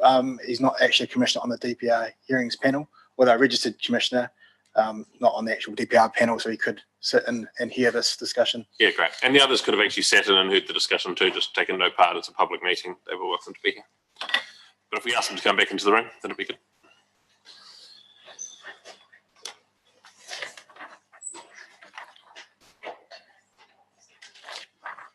Next item is item number 8, and it's the Greater Christchurch Public Transport Futures business case. This follows a presentation we had from staff involved in the work. There's 3 recommendations in the paper that's in front of us. So I just wonder whether there should be a D as well, and follow up from the presentation that we had, and that would be to request ECAN to consult on a significant lift in the Selwyn PT rate and subsequent service improvement in range and frequency, including the My Way bus on-demand trial as Timaru has received. They have requested, ECAN has requested that we give them some specifics and rights to them requesting this change, which is fairly late in the piece for them on their long-term plan. If we're to do that, I'm happy to write it in conjunction with Andrew, but would need some direction from council as to whether or not you support that happening. Again, it would just be to go for consultation to our community through ECAN's long-term plan. But if I throw it into the discussion here around, it's not directly PT Futures, but it is because it relates to public transport and next year's long-term plan. So I'll leave that there and we'll go through the report and we can discuss that at the end. Andrew, do you want to take us through anything in the paper? Yes, thanks very much. I do appreciate your comment, which obviously follows the discussion that we had the other day with you in regards to how ECAN may be funding the services within Selwyn. The reason why the report doesn't consider that as a specific recommendation at this point, from my point of view, was the 3 recommendations follow a standard format across the Greater Christchurch Partnership. So I didn't necessarily feel like it was my place to muddy the water, unless you felt through the discussions with the council that you wished to do that and make that decision. So that was sort of where I was coming from with that perspective, understanding your points of view as well. So really this is the following a format to basically approve the PT Futures business case that we are part of. You've had a couple of workshops previously on this. The business case went for endorsement to the PT Joint Committee on the 27th of November, which is attended by Councillor Reid and myself. The PT Joint Committee adopted the PT business case and basically endorsed or recommended that all the partner councils then endorse it as well. So that's what we're here for today, and essentially to tell you that in regards to what we've provided for, it aligns with that business case, with an exception that I'll talk about shortly. But in general terms, we have made provision for the funding and our responsibilities to it in our draft long-term plan, which you were working through this morning. And I'm reiterating again that that's the case. So really now that once all the partners endorse the business case, On a collective and combined basis, we can put our bids into the NZTA and also have the project represented in the draft regional land transport plan as an endorsed program of works across all the partners. So that's pretty much the bulk of it in terms of where we're sitting. But I just wanted to draw your attention specifically to section 7 in the report in terms of the funding implications. And so in regards to that there, I've just summarised the main elements of our program, which aligns with PT Futures, but I wanted to make it quite clear to the council in considering this report that this is the program of priorities as we see is appropriate for Selwyn. And in particular, while the revised PT Futures business case on the advice of CAG and what have you, look to have to sharpen our pencils and shift some of the funding around into later in the program, we're making it quite clear that we want to respond to some of these aspects sooner than later, and that is in regards to the establishment of Park and Ride at Lincoln, or interim Park and Ride at Lincoln, and also be able to develop further Park and Ride facilities at Foster Park. Other than that, it very much falls into what was coming through from the business case, but it's just our making sure that you appreciate our take on the situation and you're happy with that. So really that's pretty much it from me in this, from that perspective, apart from obviously what you brought up to start with, Mayor Sam, which you can talk about now.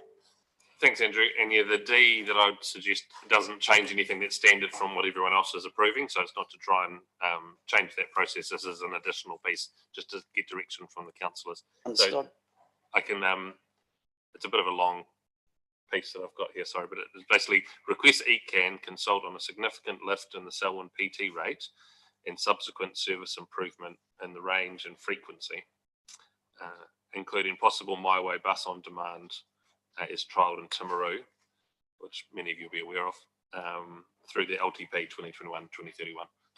I'll pass it over to you so you can write it up there. It's my messy handwriting too. And Councillor Alexander. Thank you.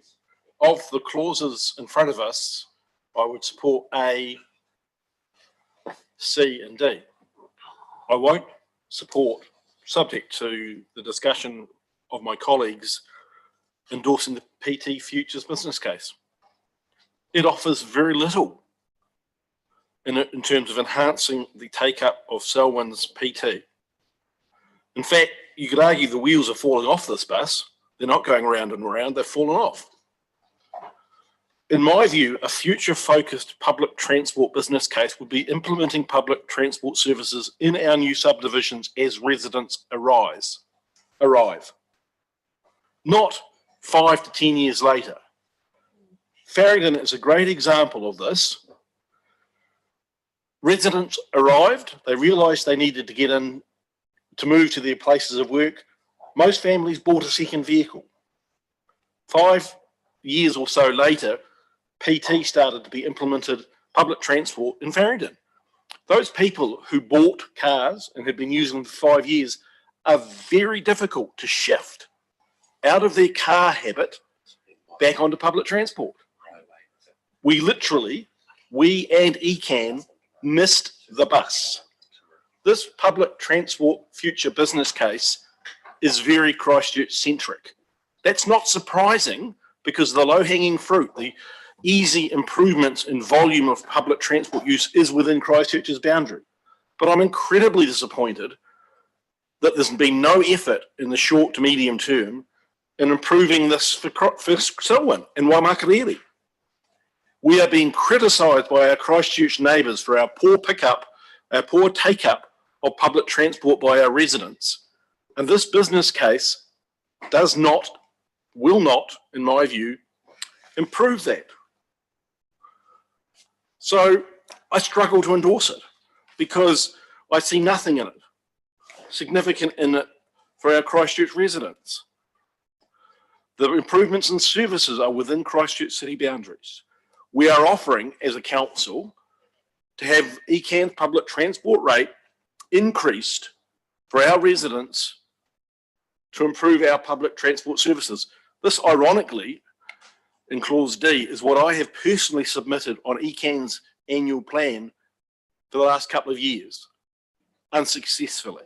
So I'm pleased to see that perhaps as a council, we're catching up with that.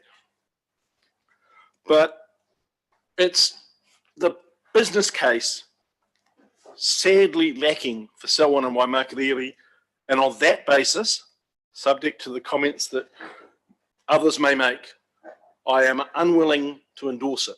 I personally would vote for A, C and D and not B. If we don't do it by clauses, then I would have to vote against the whole set of recommendations. Thank you.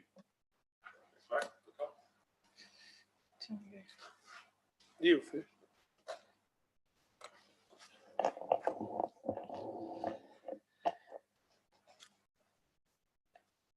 So I'm our representative on this joint committee, and I struggle a bit with some of what has been said. We have a very low bar of public transport use, and what we are trying to achieve here is to increase services that are direct into town. We have to, whether we like it or not, any public transport service needs to compete with the car. The only way to do that is these direct services. These direct services can use the motorway when it's the quickest option that the driver chooses.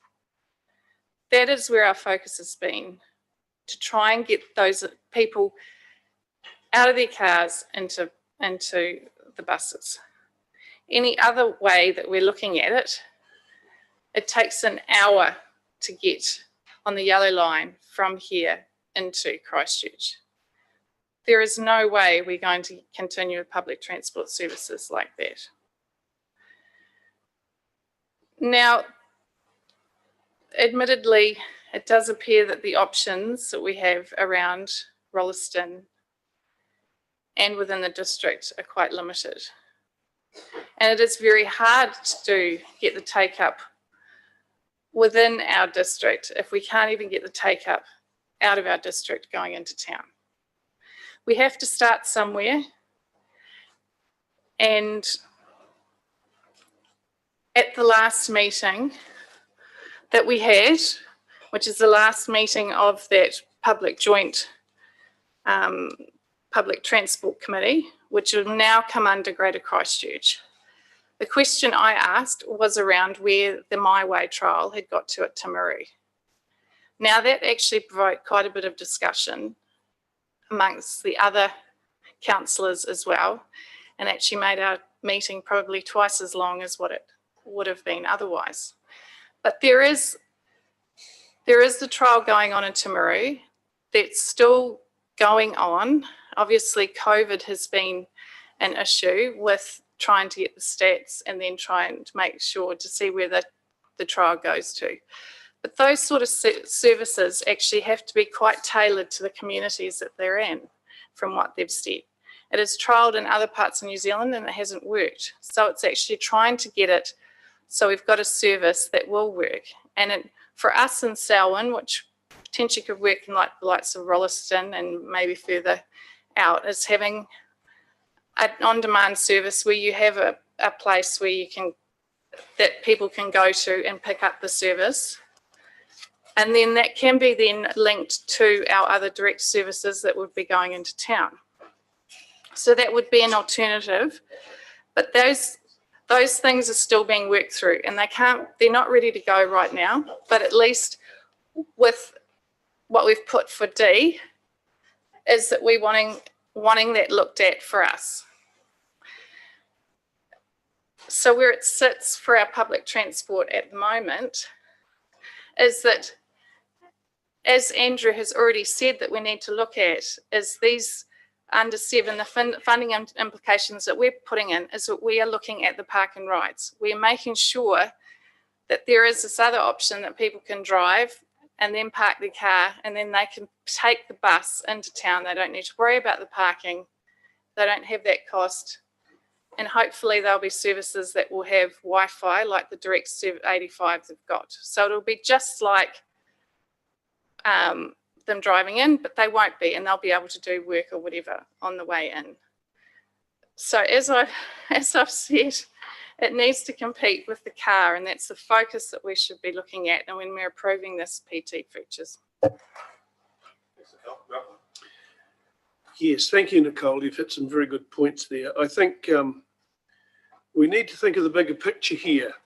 You talk about the wheels on the bus not going round and round. I'm concerned that there'll be no motor in the bus, making the bus go round and round unless we join together with Whakatahi and Environment Canterbury and Christchurch, and we put a united approach forward as we're doing with this PT Futures case. We're talking mass rapid transit in here. We're talking standing up as Canterbury Inc.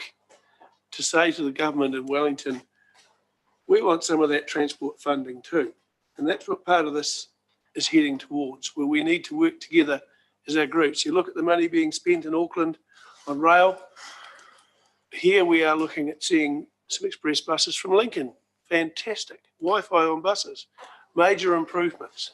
So I think we don't need to be short-sighted here. We need to get on with it and get the job done. This is an opportunity, as I say, through the Greater Christchurch Partnership, to work together to try and get some of that funding that's going to the Golden Triangle, the Aucklands, the Hamiltons, the Taurongas, into the mainland here, and get some real mass rapid transit going to the future. And this is a first step. I think Jeff was before me. Oh, thanks for that.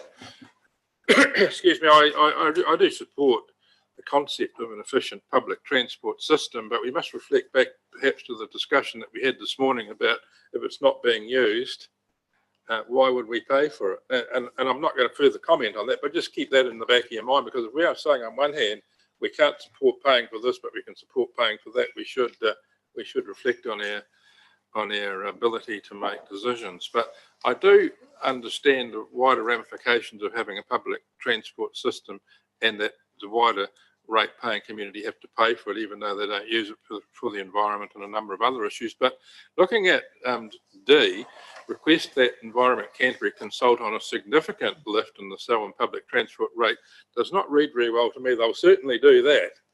I would put it the other way around, that we ask for a significant lift in the service improvements with an appropriate lift to the rate. And if you could word that, I would think that you would have a better amendment to that. But also just reflect on, people aren't using something, and why are we supporting it? Just the other side of the coin.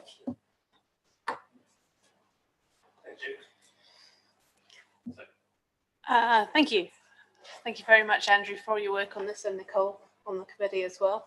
Ironically, Jeff's posed the question, which is kind of what I was going to try and answer. And the answer is because we can't keep going the way we are right now with cars. Literally the entire country is now being committed towards trying to reduce carbon emissions and everything else. We can't keep doing that if everybody is traveling in cars. And I get that not everybody will want to be on a bus or can even catch a bus with this plan, because it isn't going to be, it's not enough to immediately transfer everyone on there, but we have to start somewhere. And if this is the best we can do right now, and then we can start to plug at it and get further along the line, then we literally have to start somewhere. And our LTP isn't going to be perfect either. Everyone's got to compromise somewhere. But in case of this, it's not just a case of people aren't using it, so why should we pay for it? It's soon going to be a case of people have to use it, so we need it there, and we need to know where the patterns of travel are. Thank you. Jeff, you and I are on the same page today. I'm a supporter of public transport, I truly am, but I don't support D in asking him to increase a significant level of rating increase when people aren't supporting what we've already got existing. And I think that's the challenge for us, and Nicole's explained it very well, that they've tried to improve the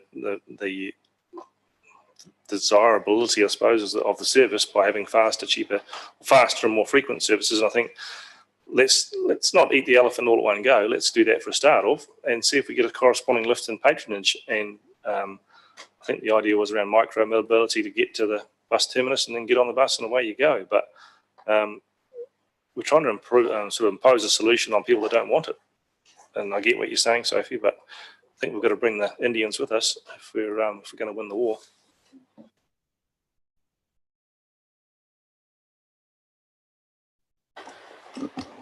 Yeah, thank you very much for all your comments. It is an interesting situation, and it has been something that, as across the partnership and the transport managers have been grappling with for quite a long time. I think the important thing at this point is to understand that this is a business case. It is a business case that has to be done, formatted, justified in such a way that it will attract NZTA funding. It's not something in terms of that we can just sort of think of as a wish list that we can put forward and let's hope for the best. We have to configure it in a way to justify to the NZTA why investment in this is appropriate. We are somewhat behind in terms of what, for instance, Auckland and Wellington receive for public transport funding. We're in an odd position where in actual fact, we don't necessarily have the same problems as Auckland and Wellington have with public transport. We're actually trying to be proactive. So we're trying to actually increase patronage, provide better services and facilities in a way that we can actually promote the increased use of PT without necessarily having to solve a problem like the Aucklands and Wellingtons have at the moment. So that's very much how the business case has to be put together, remembering the fact that PT itself is funded in a number of different ways. You've got NZTA subsidising it, you've got fare box recovery, and you've also got the rates that ECAN apply. So there's a sort of a trifecta there of a whole different number of funding streams that have to come together for this. While I understand the point that it's very important to get good services in our developments and subdivisions, unfortunately, that's not very cost effective at the moment in terms of potentially empty buses running around. Through the business case work and the modelling that was done by the consultant that put together the business case for us, they determined what the best level investment is from a strategic perspective. From a Christchurch perspective, that's basically making sure that priority bus ways work and we don't get things hung up in that area. And for the Selwyn and Waimax, it's really around those express and direct services aligned with park and ride, because it's not affordable to be able to run buses around all our subdivisions as much as we'd really like to do that.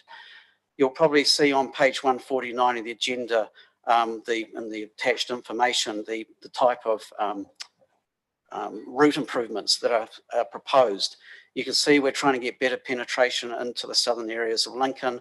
We're working alongside trying to get that linked into the park and ride for Rolleston in terms of getting better penetration into Ackland, Farrington, places like that, and even getting connections across into Branthwaite and those type of areas in Rolleston as well. We can't do everything. We can't afford to do everything in 5 minutes, but we have to make a start. This funding package here is basically we're going from zero to hero in a very short space of time.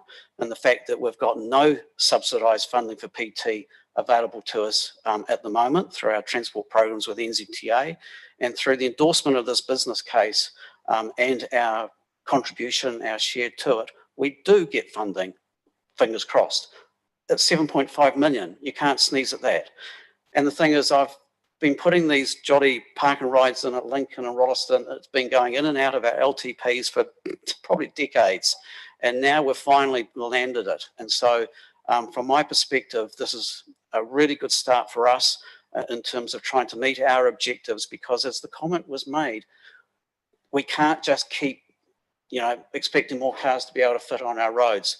We have to manage demand from growth going forward, and investment into PT, encouraging people's behaviour change, is key to getting that established now and as early as we can. So hence, this is where we're at, and this is what we need to do to kickstart this. Thanks. Yeah, just supporting what Andrew's saying here, and I think this is a big step forward and a lot of funding for us. What we can do though as a council is to be able to say, how do we maximise this for our residents today and in the future when the next piece of spend comes up? So if we don't, we talked a little bit this morning about build and they will come. Well, we need to actually ensure that people will come to this. So how do we encourage people to take those? I'm at fault is coming the other way from Christchurch, where maybe I should be taking the bus out here, but am I willing to sit for a long period of time on the bus at this point in time? But if we can encourage those faster services, get people to use the park and rides, then we can expand our internal network. So what Andrew's saying, fully support. Thank you for that. And I really support this work going ahead. We've for a long time wondered why the government hasn't invested and communicated, and they've been asking us to get on the same page with one another, and this plan finally does it. It doesn't answer everything, but it certainly does provide a joint approach to the way that we're going to work for public transport into the future. It's a first step along that route. No doubt there'll be reviews and ongoing changes there. And so A, B, C and D I've refined up there to reflect the comments that have been made during the meeting, that it's really, we're focused on the service that we're receiving, wanting Ken to lift that and whatever they need to do to make that happen as part of their consultation process through that. So if those are fine with people, we take them one by one as Councillor Alexander has requested, but Councillor Reid first and then we'll move on.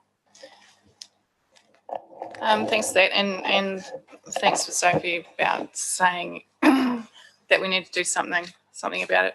All the other cities they've left it too late, and then particularly Auckland, we can look now at what, although we're not going to be the size of Auckland, we can look at the significant costs and the, measures that they've had to go to for, drilling big holes under the ground to actually have a viable public transport network. Just on the D1, I thought there was actually going to be there was appropriate cost or something that was asked to be added to that. Oh, we had funding in there, and it was from the speakers that spoke was asked for funding. That's a decision for ECAN around how they want to fund it. What we're advocating for is a lift in service. Yep. Does that cover it, Nicole? Well, I'm happy to move that. Okay, Councillor Eperhard has moved. Second to Councillor Reid. Okay. So we want to take them one by one. All those in favour of A, say aye. Against, declare it carried. All those in favour of B, say aye.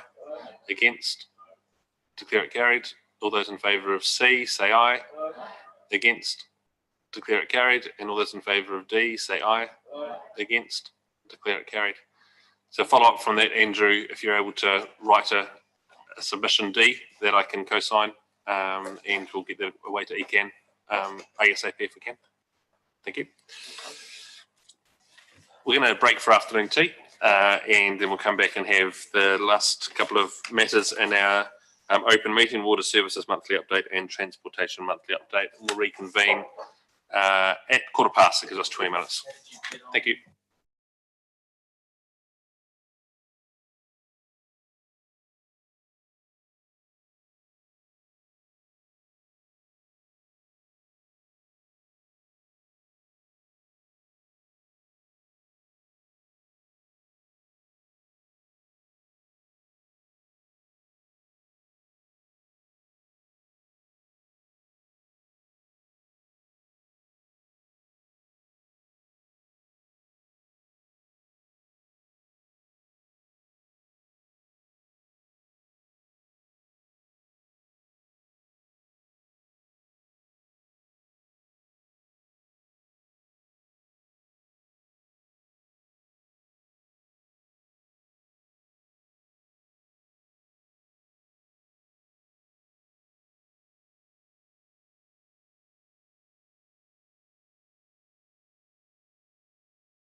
period. So I've got a picture of our disposal field and as it develops on the bottom of that page. And just a sort of final shot at the bottom of the page is additional land will be required in the future. If we keep on growing, then it's sort of obviously going to need that. And council staff will keep councillors informed when we need that. So, yep, let's look out for opportunities, but it's not urgent today. We need additional land. We have got quite some time before that comes a reality. Sam, any questions on page? Yep. You just finish the wastewater report part of it, and then we'll come to wastewater questions. Yep. So that's wastewater. Okay, just Yeah, since we have currently, council has a plan change application for the land to the northwest of the irrigation field. What, if that plan change were to be granted, do you see that as having an impact on the ability to use that nearest irrigator in terms of residents will probably be unhappy with getting spray drift, no matter how good a quality water it is, over their properties? Do you see that as an impact on that assessment? So I think it's very important when council considers said plan change that we take into account reverse sensitivity from plant and make sure we protect that to years to come. There are also offsets required within our resource consent. So if those two combined, one would hope that we don't have any detrimental effect, but it's something we must keep in mind as we process that plan change. Yep, good point. Thanks. Part B was compliance, I guess, looking at compliance with resource consents. And I don't see that part attached to the report.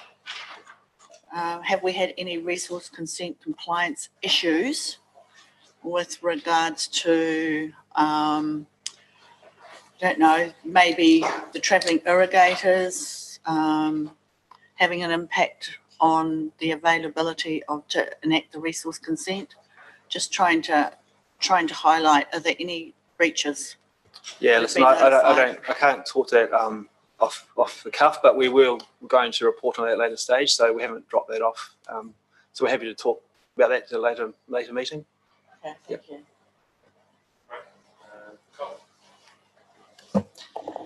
Thanks, Seth. So with just going about your irrigation system capacity, so you're talking about your population equivalents again, and what about the nutrient loading figures? So with you talking about the population equivalents is taken into account of nutrient loads inherent in that? That's right. So our resource consent gives us a loading rate per hectare, and so we've based our population equivalents on the nitrate we can treat and then the output in what area that requires. Yeah, so it's not just a hydraulic loading, it's a nutrient loading as well. Thank you. Councillor Miller. So just leading on from that last question, have you taken into account proposed reductions on nitrate loading on farmland into your calculations? So in terms of what's happening to farmers, will the same happen to us? Is that the question? No, reductions required. So over time, everyone's going to have to reduce the amount of nitrate they apply to their land. Presumably, we'll be caught by the same rules. Has that been factored into your equations? Yeah, so in terms of land and water regional plan, we have an allocation of nitrate, as does Burnham Military Camp as part of that, and I think some of the big industries like Fonterra, so non-farming activities. And so we're well within that. And I suppose we're governed by resource consent. So at some stage when the resource consent comes up for renewal, there may be additional things put on that, but we would be meeting better than best practice, I would say, at the moment for our treatment plant and its process. So yeah, I can't comment more than that at this stage. Yeah, I mean, I'm comforted by your reply because I had been very concerned by the amount of disposal area we had and the population growth we've had. I guess what concerns me, as I just said, is if there is a major change in public policy around what's the amount of nitrate you can put on per hectare, that all of a sudden our capacity goes from 120,000 down to 75,000 in the same disposal area, and then we're short, I guess. Thank you. We'll move on to potable water. Cool. So it's not much to report this month on potable water, but we'll whet your appetite with some exciting things to come in the new year, with some updates on what we're up to and potentially some nice photos. Yeah. So I probably won't take any questions on that. just brace yourself for next month, next year. Land drainage. Yeah, have I oversold that perhaps? 3.3 land drainage. So there's a couple of key issues I'll raise here. First is that there's going to be increased resource complexities coming forward. We're seeing in Osborne's Drain, and as we roll those out across the land drainage schemes, you will see a lot more reporting requirements, environmental monitoring, and things like that. Increased health and safety requirements for our contractors from what we see currently today. Move towards environmental outcome focus, increased iwi interest and involvement, increasing level of service expectations, and increasing environmental monitoring and reporting. So there's not much great news in that list, but it's to say that things are going to get harder. So to manage that, we had a meeting with our land drainage chairs on the 5th of November 2020 to discuss the future governance and rating structure for land drainage schemes. So the key decisions or discussions we had during the workshop were, and there's 4 bullet points, a new governance structure was proposed, so it's moving from individual committees to a district-wide committee, not too dissimilar to the old Waterways Committee. A new rating structure which moves towards a district approach, and so that's a district approach, just to clarify, within the land drainage scheme, similar to what we do for water races and stormwater. Consideration of a new name to drainage and waterway management. I think land drainage is an old term which people probably don't realise exactly what that entails, but it's actually not just draining the swamps, it's actually managing waterways now to a sustainable outcome. And the last bullet point was amend the land drainage rating areas to better align with the catchment. So there's a few places we need to tweak that, where we've got new developments who are now discharging into a land drainage scheme. So overall, there was general acceptance, support, surrender to those ideas. And this work will flow through into the long-term plan for consultation. So there'll be a lot more details to come on that. Councillor Miller? I think in the previous thing you said, talked about overselling something, Murray. I couldn't quantify it as general support. Probably I would say grudging acceptance, I would think. There probably was more. I think we need to be honest about that, is that there's a large portion of people who are passionate about how this affects their livelihood. And there is a concern that you're aware of, is can the council do it as well or better than what's being done currently? And the modus operandi of this is that we are going to do it as well as or better. I suppose from their perspective, the jury's still out. But so it's not a hands up clapping when you said that, was it, Murray? To be honest, it was fairly sort of tense. But I just want to reflect the real mood of the meeting rather than saying it was general acceptance of it. It's more, well, okay, we can see this coming and it's probably the future, but we're not really all on board with it. Yeah, thanks, Councillor Miller. I think that reflects the mode of the meeting. I think it was pretty well presented, the case for change, which was good, and then people in leadership within the room from other chairs talking to one another about the benefits that they had seen through these similar changes in other areas. So, yeah, begrudging acceptance, I'd say. Councillor Hassan. I'm going to have one comment. Just with regards to the management, I'm just conscious of the fact that the rural community, the farmers have environmental farm management plans. And I think it's important going forward for the understanding of the structure of what our rural community have to work under with these farm environmental management plans. Not everyone's caught, everyone over 10 hectares is caught. And from a compliance issue, I think the new regime is going to have to look at how we actually accommodate and work alongside those farm environmental management plans. And I think that's an area that's been overlooked with the complexity of compliance issues. So I really want to highlight that for the rural community because they do have a concern about how they actually have to comply. If you've got a designated drain on your property, what your setbacks are, how that's governed, and we need to actually be smart and work alongside. It's good. I've jotted that down. Thank you. Right, so we'll now move on to stormwater 3.4, and I'll pass on to Elaine. Hi there. So stormwater just contains a quick project update of what's going on. Firstly, the Leaston Stormwater Bypass. So good progress has been made on this at stage 3 of the bypass. All of the new sections of culvert are now installed and the contractor is on programme to finish at the end of December. And there's a quick photo snapshot of this on the page over. Consents have been now lodged for stage 4 and the contractor is currently pricing the work. The aim is to start on site in February. However, we're still in the process of giving formal access agreements. So this date may move. And then Hororata, so we're continuing to work through the Hororata floodworks plan.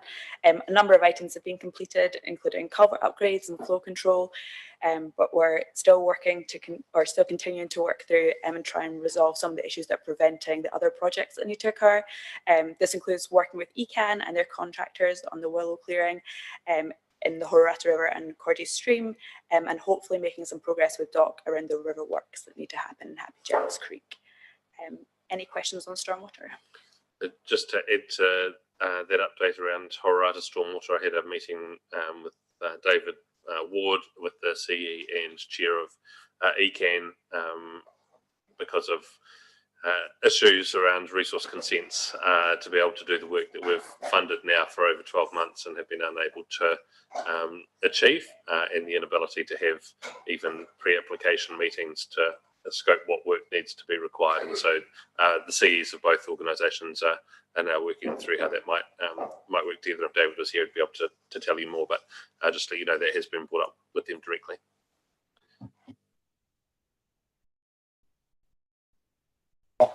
As far as Cordy Stream, I just wondered how far we are through that. Do you know? Yeah, because did you say DOC? With DOC, yeah. Oh, okay. Yeah. With talking about Happy Jacks, because that's the work with DOC. We had a bit of a standoff and we were reaching for our lawyers around responsibilities and acts and reserves and who's responsible. DOC came back and said they've had a change in position. They've had another technical review, and now they are being advised by their freshwater biologists that it's actually good to have a gap in habitat for mudfish. What it did is stop the land above Hororata Road and into the headwaters of the Happy Jack. It prevents trout being able to get up the creek and predate it, so it's actually useful to have it dry.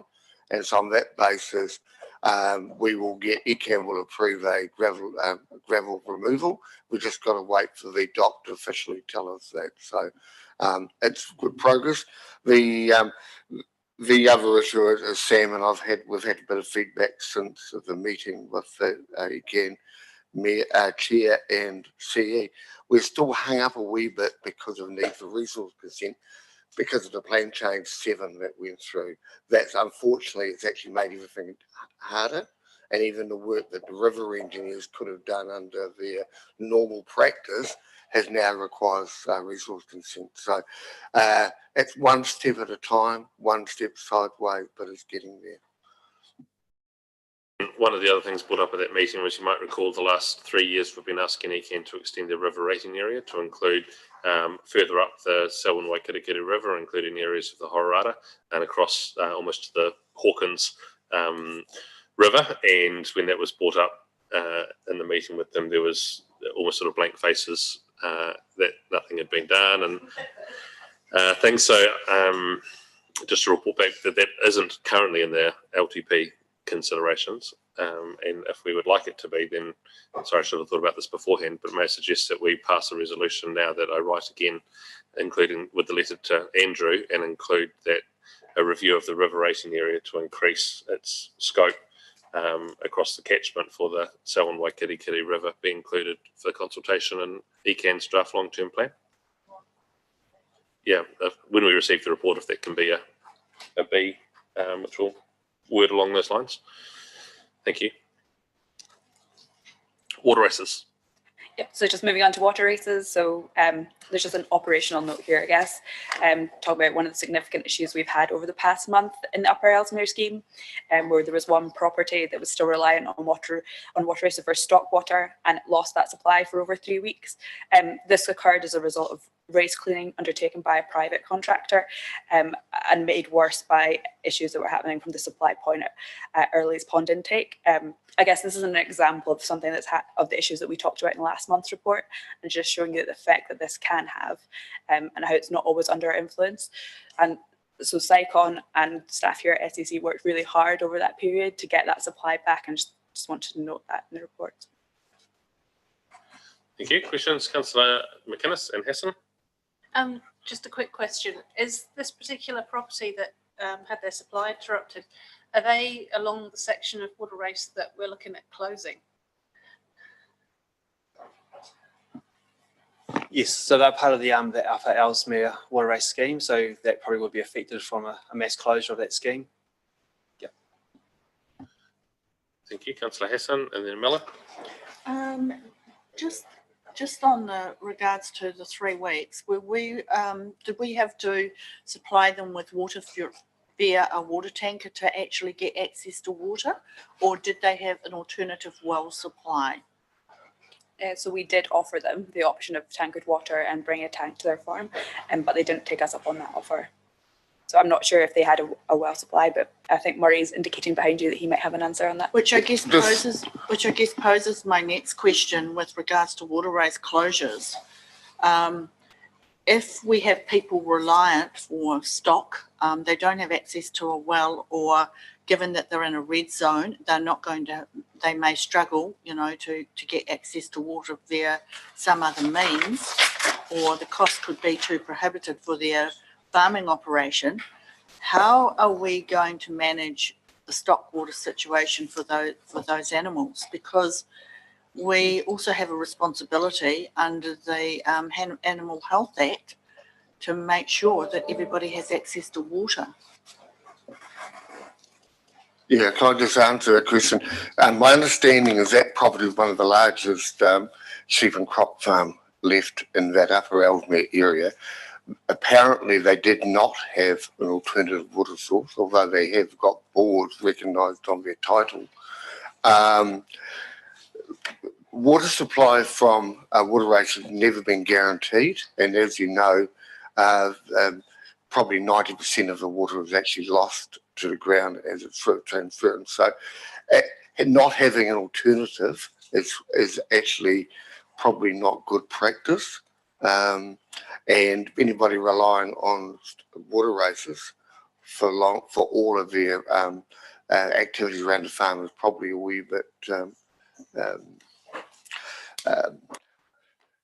good planning. That said, as we've gone through, every time, even the Upper Ellesmere, as we've gone through with surveys, there's always been a number of people who didn't want the race closed because they use it for other purposes, whether it's aesthetics or drinking water. Some still do, and other means. So we do not guarantee water supply, but and in this case here, although we had quite a agitated customer, I think our staff and SciCon did a pretty good job of getting the water back on as fast as possible. But it just highlights that I wouldn't be relying on a water race. Certain times they'll dry up anyway.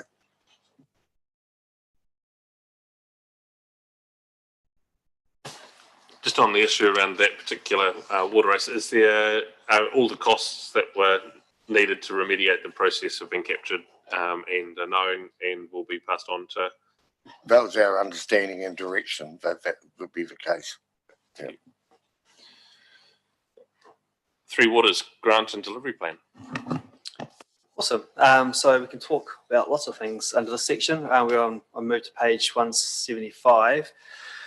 I suppose the first thing to mention, is not in order, I've really jungled it up here, but we have been paid the first instalment of our stimulus funding, so that's 5.33 million. That was received on the 20th of November, so that's something of good news.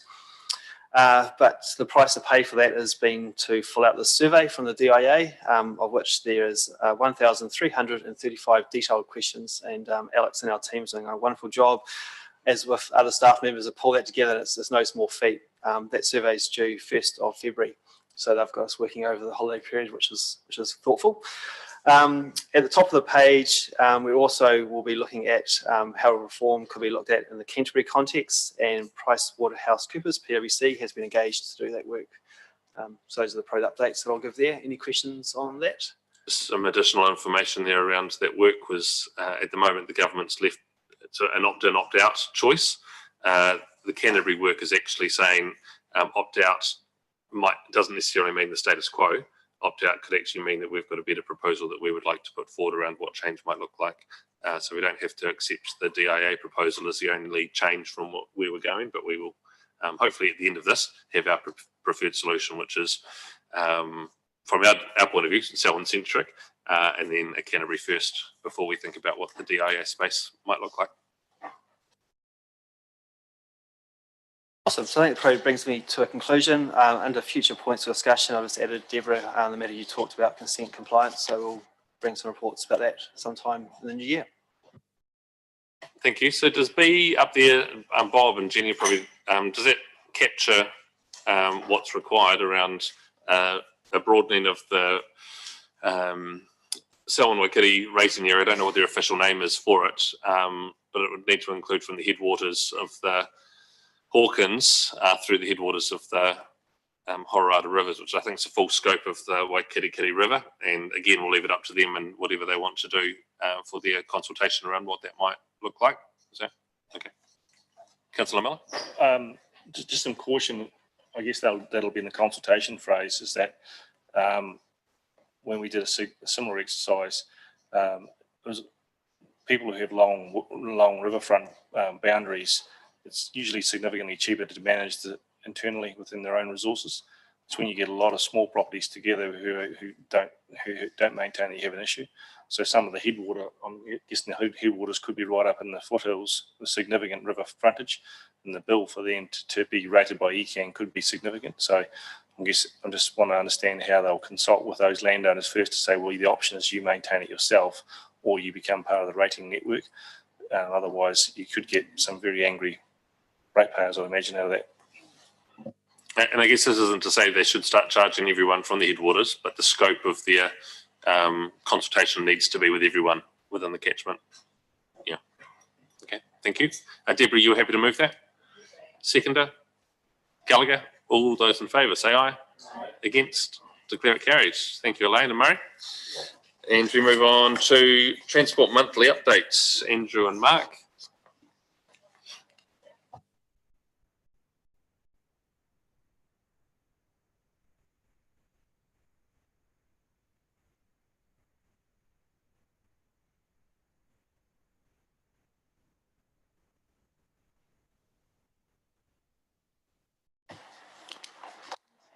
All right, thank you very much. I'll kick off first. Thank you for receiving the report. Just run through the items there. Thank you for this morning in terms of confirming our draft transport program going forward.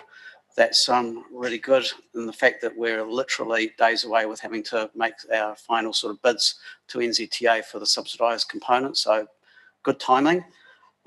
So obviously that all feeds in and gets worked through our activity management plan process. And as I said there, as part and parcel of that, it includes our negotiations with NZTA, that additional funding that we're looking for maintenance and renewals looks like it is being accepted, but that's on the basis that it still has to go through a national moderation process and we have to get in the queue with everybody else in the country. So that's just a process that we'll have to carry on through, and we'll probably know the results of that more earlier in the new year. I put in there just a quick update about the Canterbury Regional Land Transport Plan, of which Mayor Sam was at the other week. I just thought it was interesting for the council to be aware of those headline targets that have been adopted for putting into the draft RLTP, being a 40% reduction in deaths and serious injuries on Canterbury roads. That pretty much aligns to the Road to Zero government road safety program, 30% reduction in greenhouse gases from land transport in Canterbury, and also a 100% increase in tonnage of freight moved by rail in Canterbury. So there was some good discussion around those, and I think overall, generally, the committee was happy where those had landed, unless you want to make any more comments, Sam? No? Okay. All right, moving on through to some of the projects.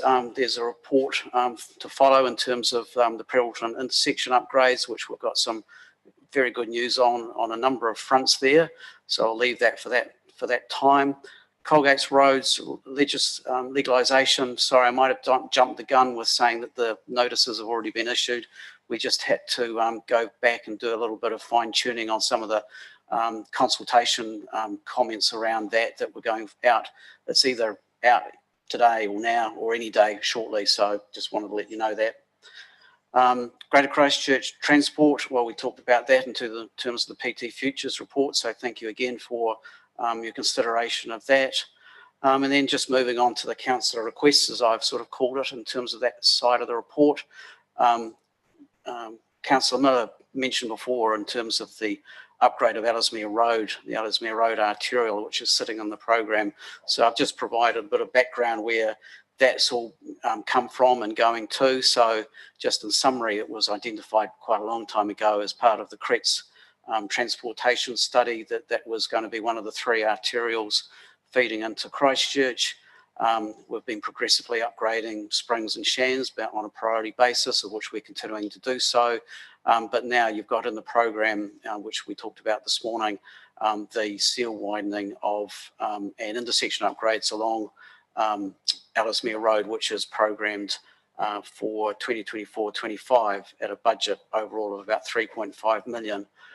I also referenced in there the issue around the top end of that link into Christchurch City, and that where we've got that problem with the dog leg, which is out of our control to address because it's sitting within Christchurch City, and we have been advocating over the years that they include in their transport planning for the area a more direct and more efficient connection linking onto Sabies Road from the top end of Ellesmere Road.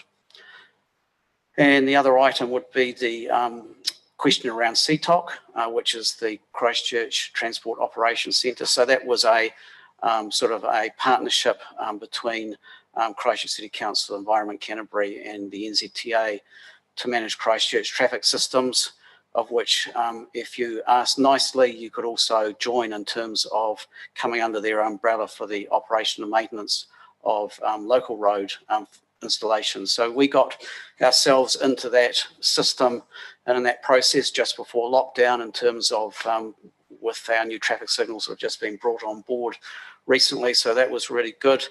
Yes, there has been the information released recently about CTOC sort of dissolving, or as I would probably like to say, reconstituted in a different way going forward. So at the moment, we've got an agreement with Christchurch City that they're quite happy to carry on with the agreement that we have already in place with CTOC, of which obviously they are a main partner too. And over time, we'll basically just work through how that reconstituted agreement will work. But at the moment, no disruption to our levels of service in terms of the maintenance operation of our traffic signals and what have you. So if you've got any comments on any of that, you're more than welcome. No. Okay. Thank you, Andrew. Look, I really appreciate you taking the time to write that report about Ellesmere Road, and I brought it up earlier today. Where is the place? I guess you might have indirectly brought the Greater Christchurch Partnership into this. This cross-boundary issues that we face about, getting so far going all right, and all of a sudden you're in a dog leg and can't get there. Is that the best place for us to go to try and negotiate this? Because it seems a nonsense that we're going to have exponential growth or large-scale growth in the eastern side of Selwyn, and we can't get our arterial roads, or one of them or two of them, fixed up to actually work. Because it's in the interest of all wider Canterbury for this to happen. And so even to the extent if we have to cross the border a bit and throw a bit of cash in, well, it'd be worthwhile us doing that for our own residents. So where do you see the place for us to go and have a crack at this? Well, I've already had a formal crack at it, if you want to put it that way. I believe I submitted on behalf of the council into their last long-term plan process, highlighting the issues around this and asking them to make or consider making provision for this. We didn't get a response, not that I can remember. So again, we've been working at staff level to try and influence something happening. But unfortunately, I think the rate of development that they have down in that Horsewell area is sort of perhaps riding over potentially now the options that may be actually practically available. But that's the dilemma that we've got in terms of not being able to control that link beyond our own district boundary. And I think in some respects, to be fair, the concentration of the effort has gone on to the Shands and Springs Road corridors and working with the city in terms of, like, for instance, the upgrade of the Springs and Marshes Road intersection, which again, they were sort of fairly reluctant on, but sort of pretty much said, well, if you can make it happen, we'll support you, but that's pretty much it. The issue I see it, and I'm sorry to belabor the point, but we've only really got one arterial, which is Shands Road, really. I mean, Springs goes through the middle of Prebbleton. And if we end up having a reasonable population growth, we're going to have, all the people of Lincoln driving through Prebbleton every day to get to Christchurch. And the same thing with, Ellesmere Road, in some respects, they're going to be pounding down there trying to find a way to get into Christchurch, whether they drive across Tankridge to State Highway 75, where it is. Denying the issue doesn't make the issue go away. Would it be any use for us as a councillor group to actually physically submit at the LTP? Would that be any use to this situation, or is that just like to inflame it? Well, as I said before, I've already done it. I suppose we could do it again. There's no reason not to, in terms of seeing if we can flush out a better response, if you want to put it that way. But I think in terms of the issues around Springs and Shands Road, of course, with the upgrade program of the intersections, arterial intersections, the whole idea with those roundabouts is to be able to get traffic moved more effectively across to the Shands Road arterial and up to the interchange, as opposed to trundling through Prebbleton. And as part of the transport program going forward, there is a project in there to actually do some traffic calming work through the centre of Prebbleton so that we can actually lower the speed limit further to discourage people using it as a through route. But of course, the fly in the ointment that came in at the last minute with all those plans was the introduction of those on-ramps to the motorway at the top end of Springs Road, which is still encouraging people to be able to still go up Springs Road and get a connection onto the motorway. We didn't want that, but that was again a decision made by NZTA in terms of some of the issues Christchurch City raised around servicing that Hornby area. Yeah, where we've got significant forestry, do the trucking companies or do the forestry have to get in touch with council, or do they let us know what's actually happening? Because at times there seems to be lots of trucks on roads and damage done, and maybe with speed limits and such like. So is there any ruling on that at all, do you know? They don't have to get in touch with us, but they generally do. Normally it's not with enough notice to actually do anything about it. Sometimes the expectation is that they're going to start logging, so therefore please upgrade the road for us, when it doesn't quite work like that. We can't sort of go away from other work that we've got to do as well. So, but we do a better contact with them now. So they contact our operational guys and they check the road out. Generally, we're reacting to the impact that the trucks have on the road rather than improving before they go there. We're not really in a position where we can improve that much. Just having been in the far north, they'll be using their provincial growth funding to actually upgrade some roads to do with logging, so they're actually able to get in beforehand and do it. But that's not money we've got, and there was a $20 million they've got they can use for that. So, yeah. Thank you. Mark, Murray, is your questions for Andrew or Mark? I'm not sure, actually. Well, should we just have Mark run through his rest of his report? Yeah, and then we'll absolutely. come to anything else. Yeah. I was going to say pretty much take the report as read, because there's not many changes there. The main one was the speed limits, which we had a good discussion about last week. So I didn't have too much more to add to that. So if you've got any queries on that, that's fine. Yeah, assuming it is you, Mark.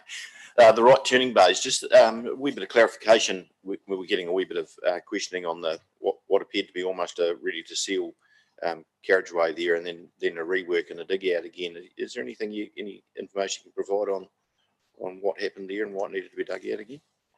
A couple of things. They did test bits and did a design for the depth of pavement, and the COVID lockdown obviously stopped the works, but they decided to put the base course in and leave it over the winter, then come back to it again.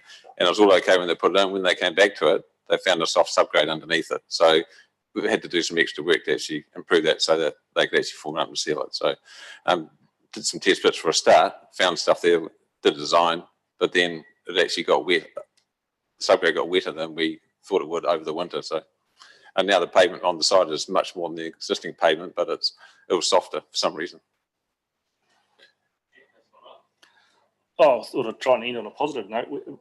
Myself and Councillor Reid and Councillor Lemon and Epaha went to the opening of the Dawston Leeston Cycleway. Just great job, chaps. It's really good. The community feedback was really good. They loved it. They thought it's been a really well done project, and I think the council and the staff came out looking pretty good. Well, the staff really, because the staff did all the work. So well done, chaps. Great work. Thank you. Yeah, and I think the cycleway is a great project. However, we're talking about value for money in other projects. Do we ever measure the uptake of this? We're told that this would really get the community cycling from Leeston or Dalston and back. But do we ever find out whether that really was the case?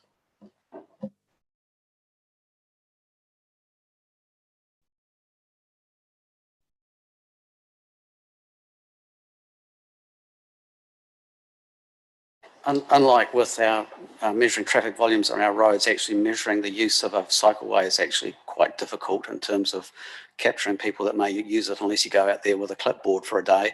But we do have some obligations in terms of some of the larger cycleways that have been funded by NZTA to report on their use, such as the Lincoln to Rolleston cycleway.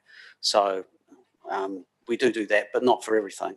Yeah, I mean, a camera, probably a pole-mounted camera for a period of time would capture, use over a period, that kind of thing. But anyway, just it was an interesting question. Thank you for the report. Mover and seconder, Alexander Lyle. All those in favour say aye. Against, declare it carried. Thank you very much. Next item is register of documents signed and sealed, pages 184 through 85. Lyle and Epiha. A question. Yes, Councillor Alexander. The deeds of license for Upper Selwyn Hut, so these existing occupants signing the new deed with us, or are these transfers? Is this just the uptake of the current occupiers catching up with our deeds? Mr. Marshall's not here, he would normally be able to answer that. If we can just note that for future clarification. Yep, we'll get that answer to you, Mark. Any further questions? Moved and seconded. All those in favour say aye. Against, declare it carried. And just a review of the issue raised in public forum around funding. I don't know how people would like to proceed on that, but Denise mentioned that she'd be happy to report back at the first council meeting next year around how that might fit in with her plans and what's going on in their department already. Councillor Reid. They also brought up about having staff contact and all those sorts of things as well, which they have had in the past with Becca. So it'd be good to hear about that as well, having them in contact. Yes, just with regards to requests for funding, if it's going to be district-wide, we need a report accommodating it with regards to the UAGC, because I believe we're just under cap of 30%. So we really need to understand for our long-term plan where some of this funding will actually sit. Yeah, I thought they'd made a very good case and a very cogent argument and a very reasonable level of funding when they were talking about $10 per household, right up to the end where they talked about, but we support buying a property in Colgate, we support buying property in Prebbleton, and I thought their request for funding then kind of got truly out of kilter, because the funding they asked for would hardly start buying properties in every township for a historical group. So there needs to be some pushback on what exactly they're looking for, because what they started to ask for and what they finished asking for seem to have a funding gap. So our next step will be for staff to report back in the new year, and then if there's any other outcomes that have implications for the long-term plan that can either be dealt with prior to notification or through submission. Councillor Miller. Can I just ask that Denise clarify what the role of the Canterbury Museum is in this, because they've been positioning themselves as Canterbury's museum. So we want to understand what part they might support these organisations rather than the council, because. Sorry, I just remembered about, so just to clarify that we are, like those 5 issues that they brought up, like the, I'd forgotten about the trail and all that sort of stuff. I mean, these are things that we can do through those avenues we've got at council, like Selwyn NZ and all these sorts of things. So we should be quite actively like liaising with them to try and get some, something sorted out in that regard. I wouldn't have thought was that hard, but it would be quite a big thing for them to be then involved in. Yeah. Yep, so expect Denise to report back on that as part. Great. I don't think we need to move in second that as an action, but it'll be added to the next council meeting for February. Not the next one, sorry, but the first meeting in February. Resolution to exclude the public. Mover and seconder, Gallagher and Reid. All those in favour say aye. Against? Declare it carried. If you're online, thanks for joining us, and goodbye. And we'll just wait for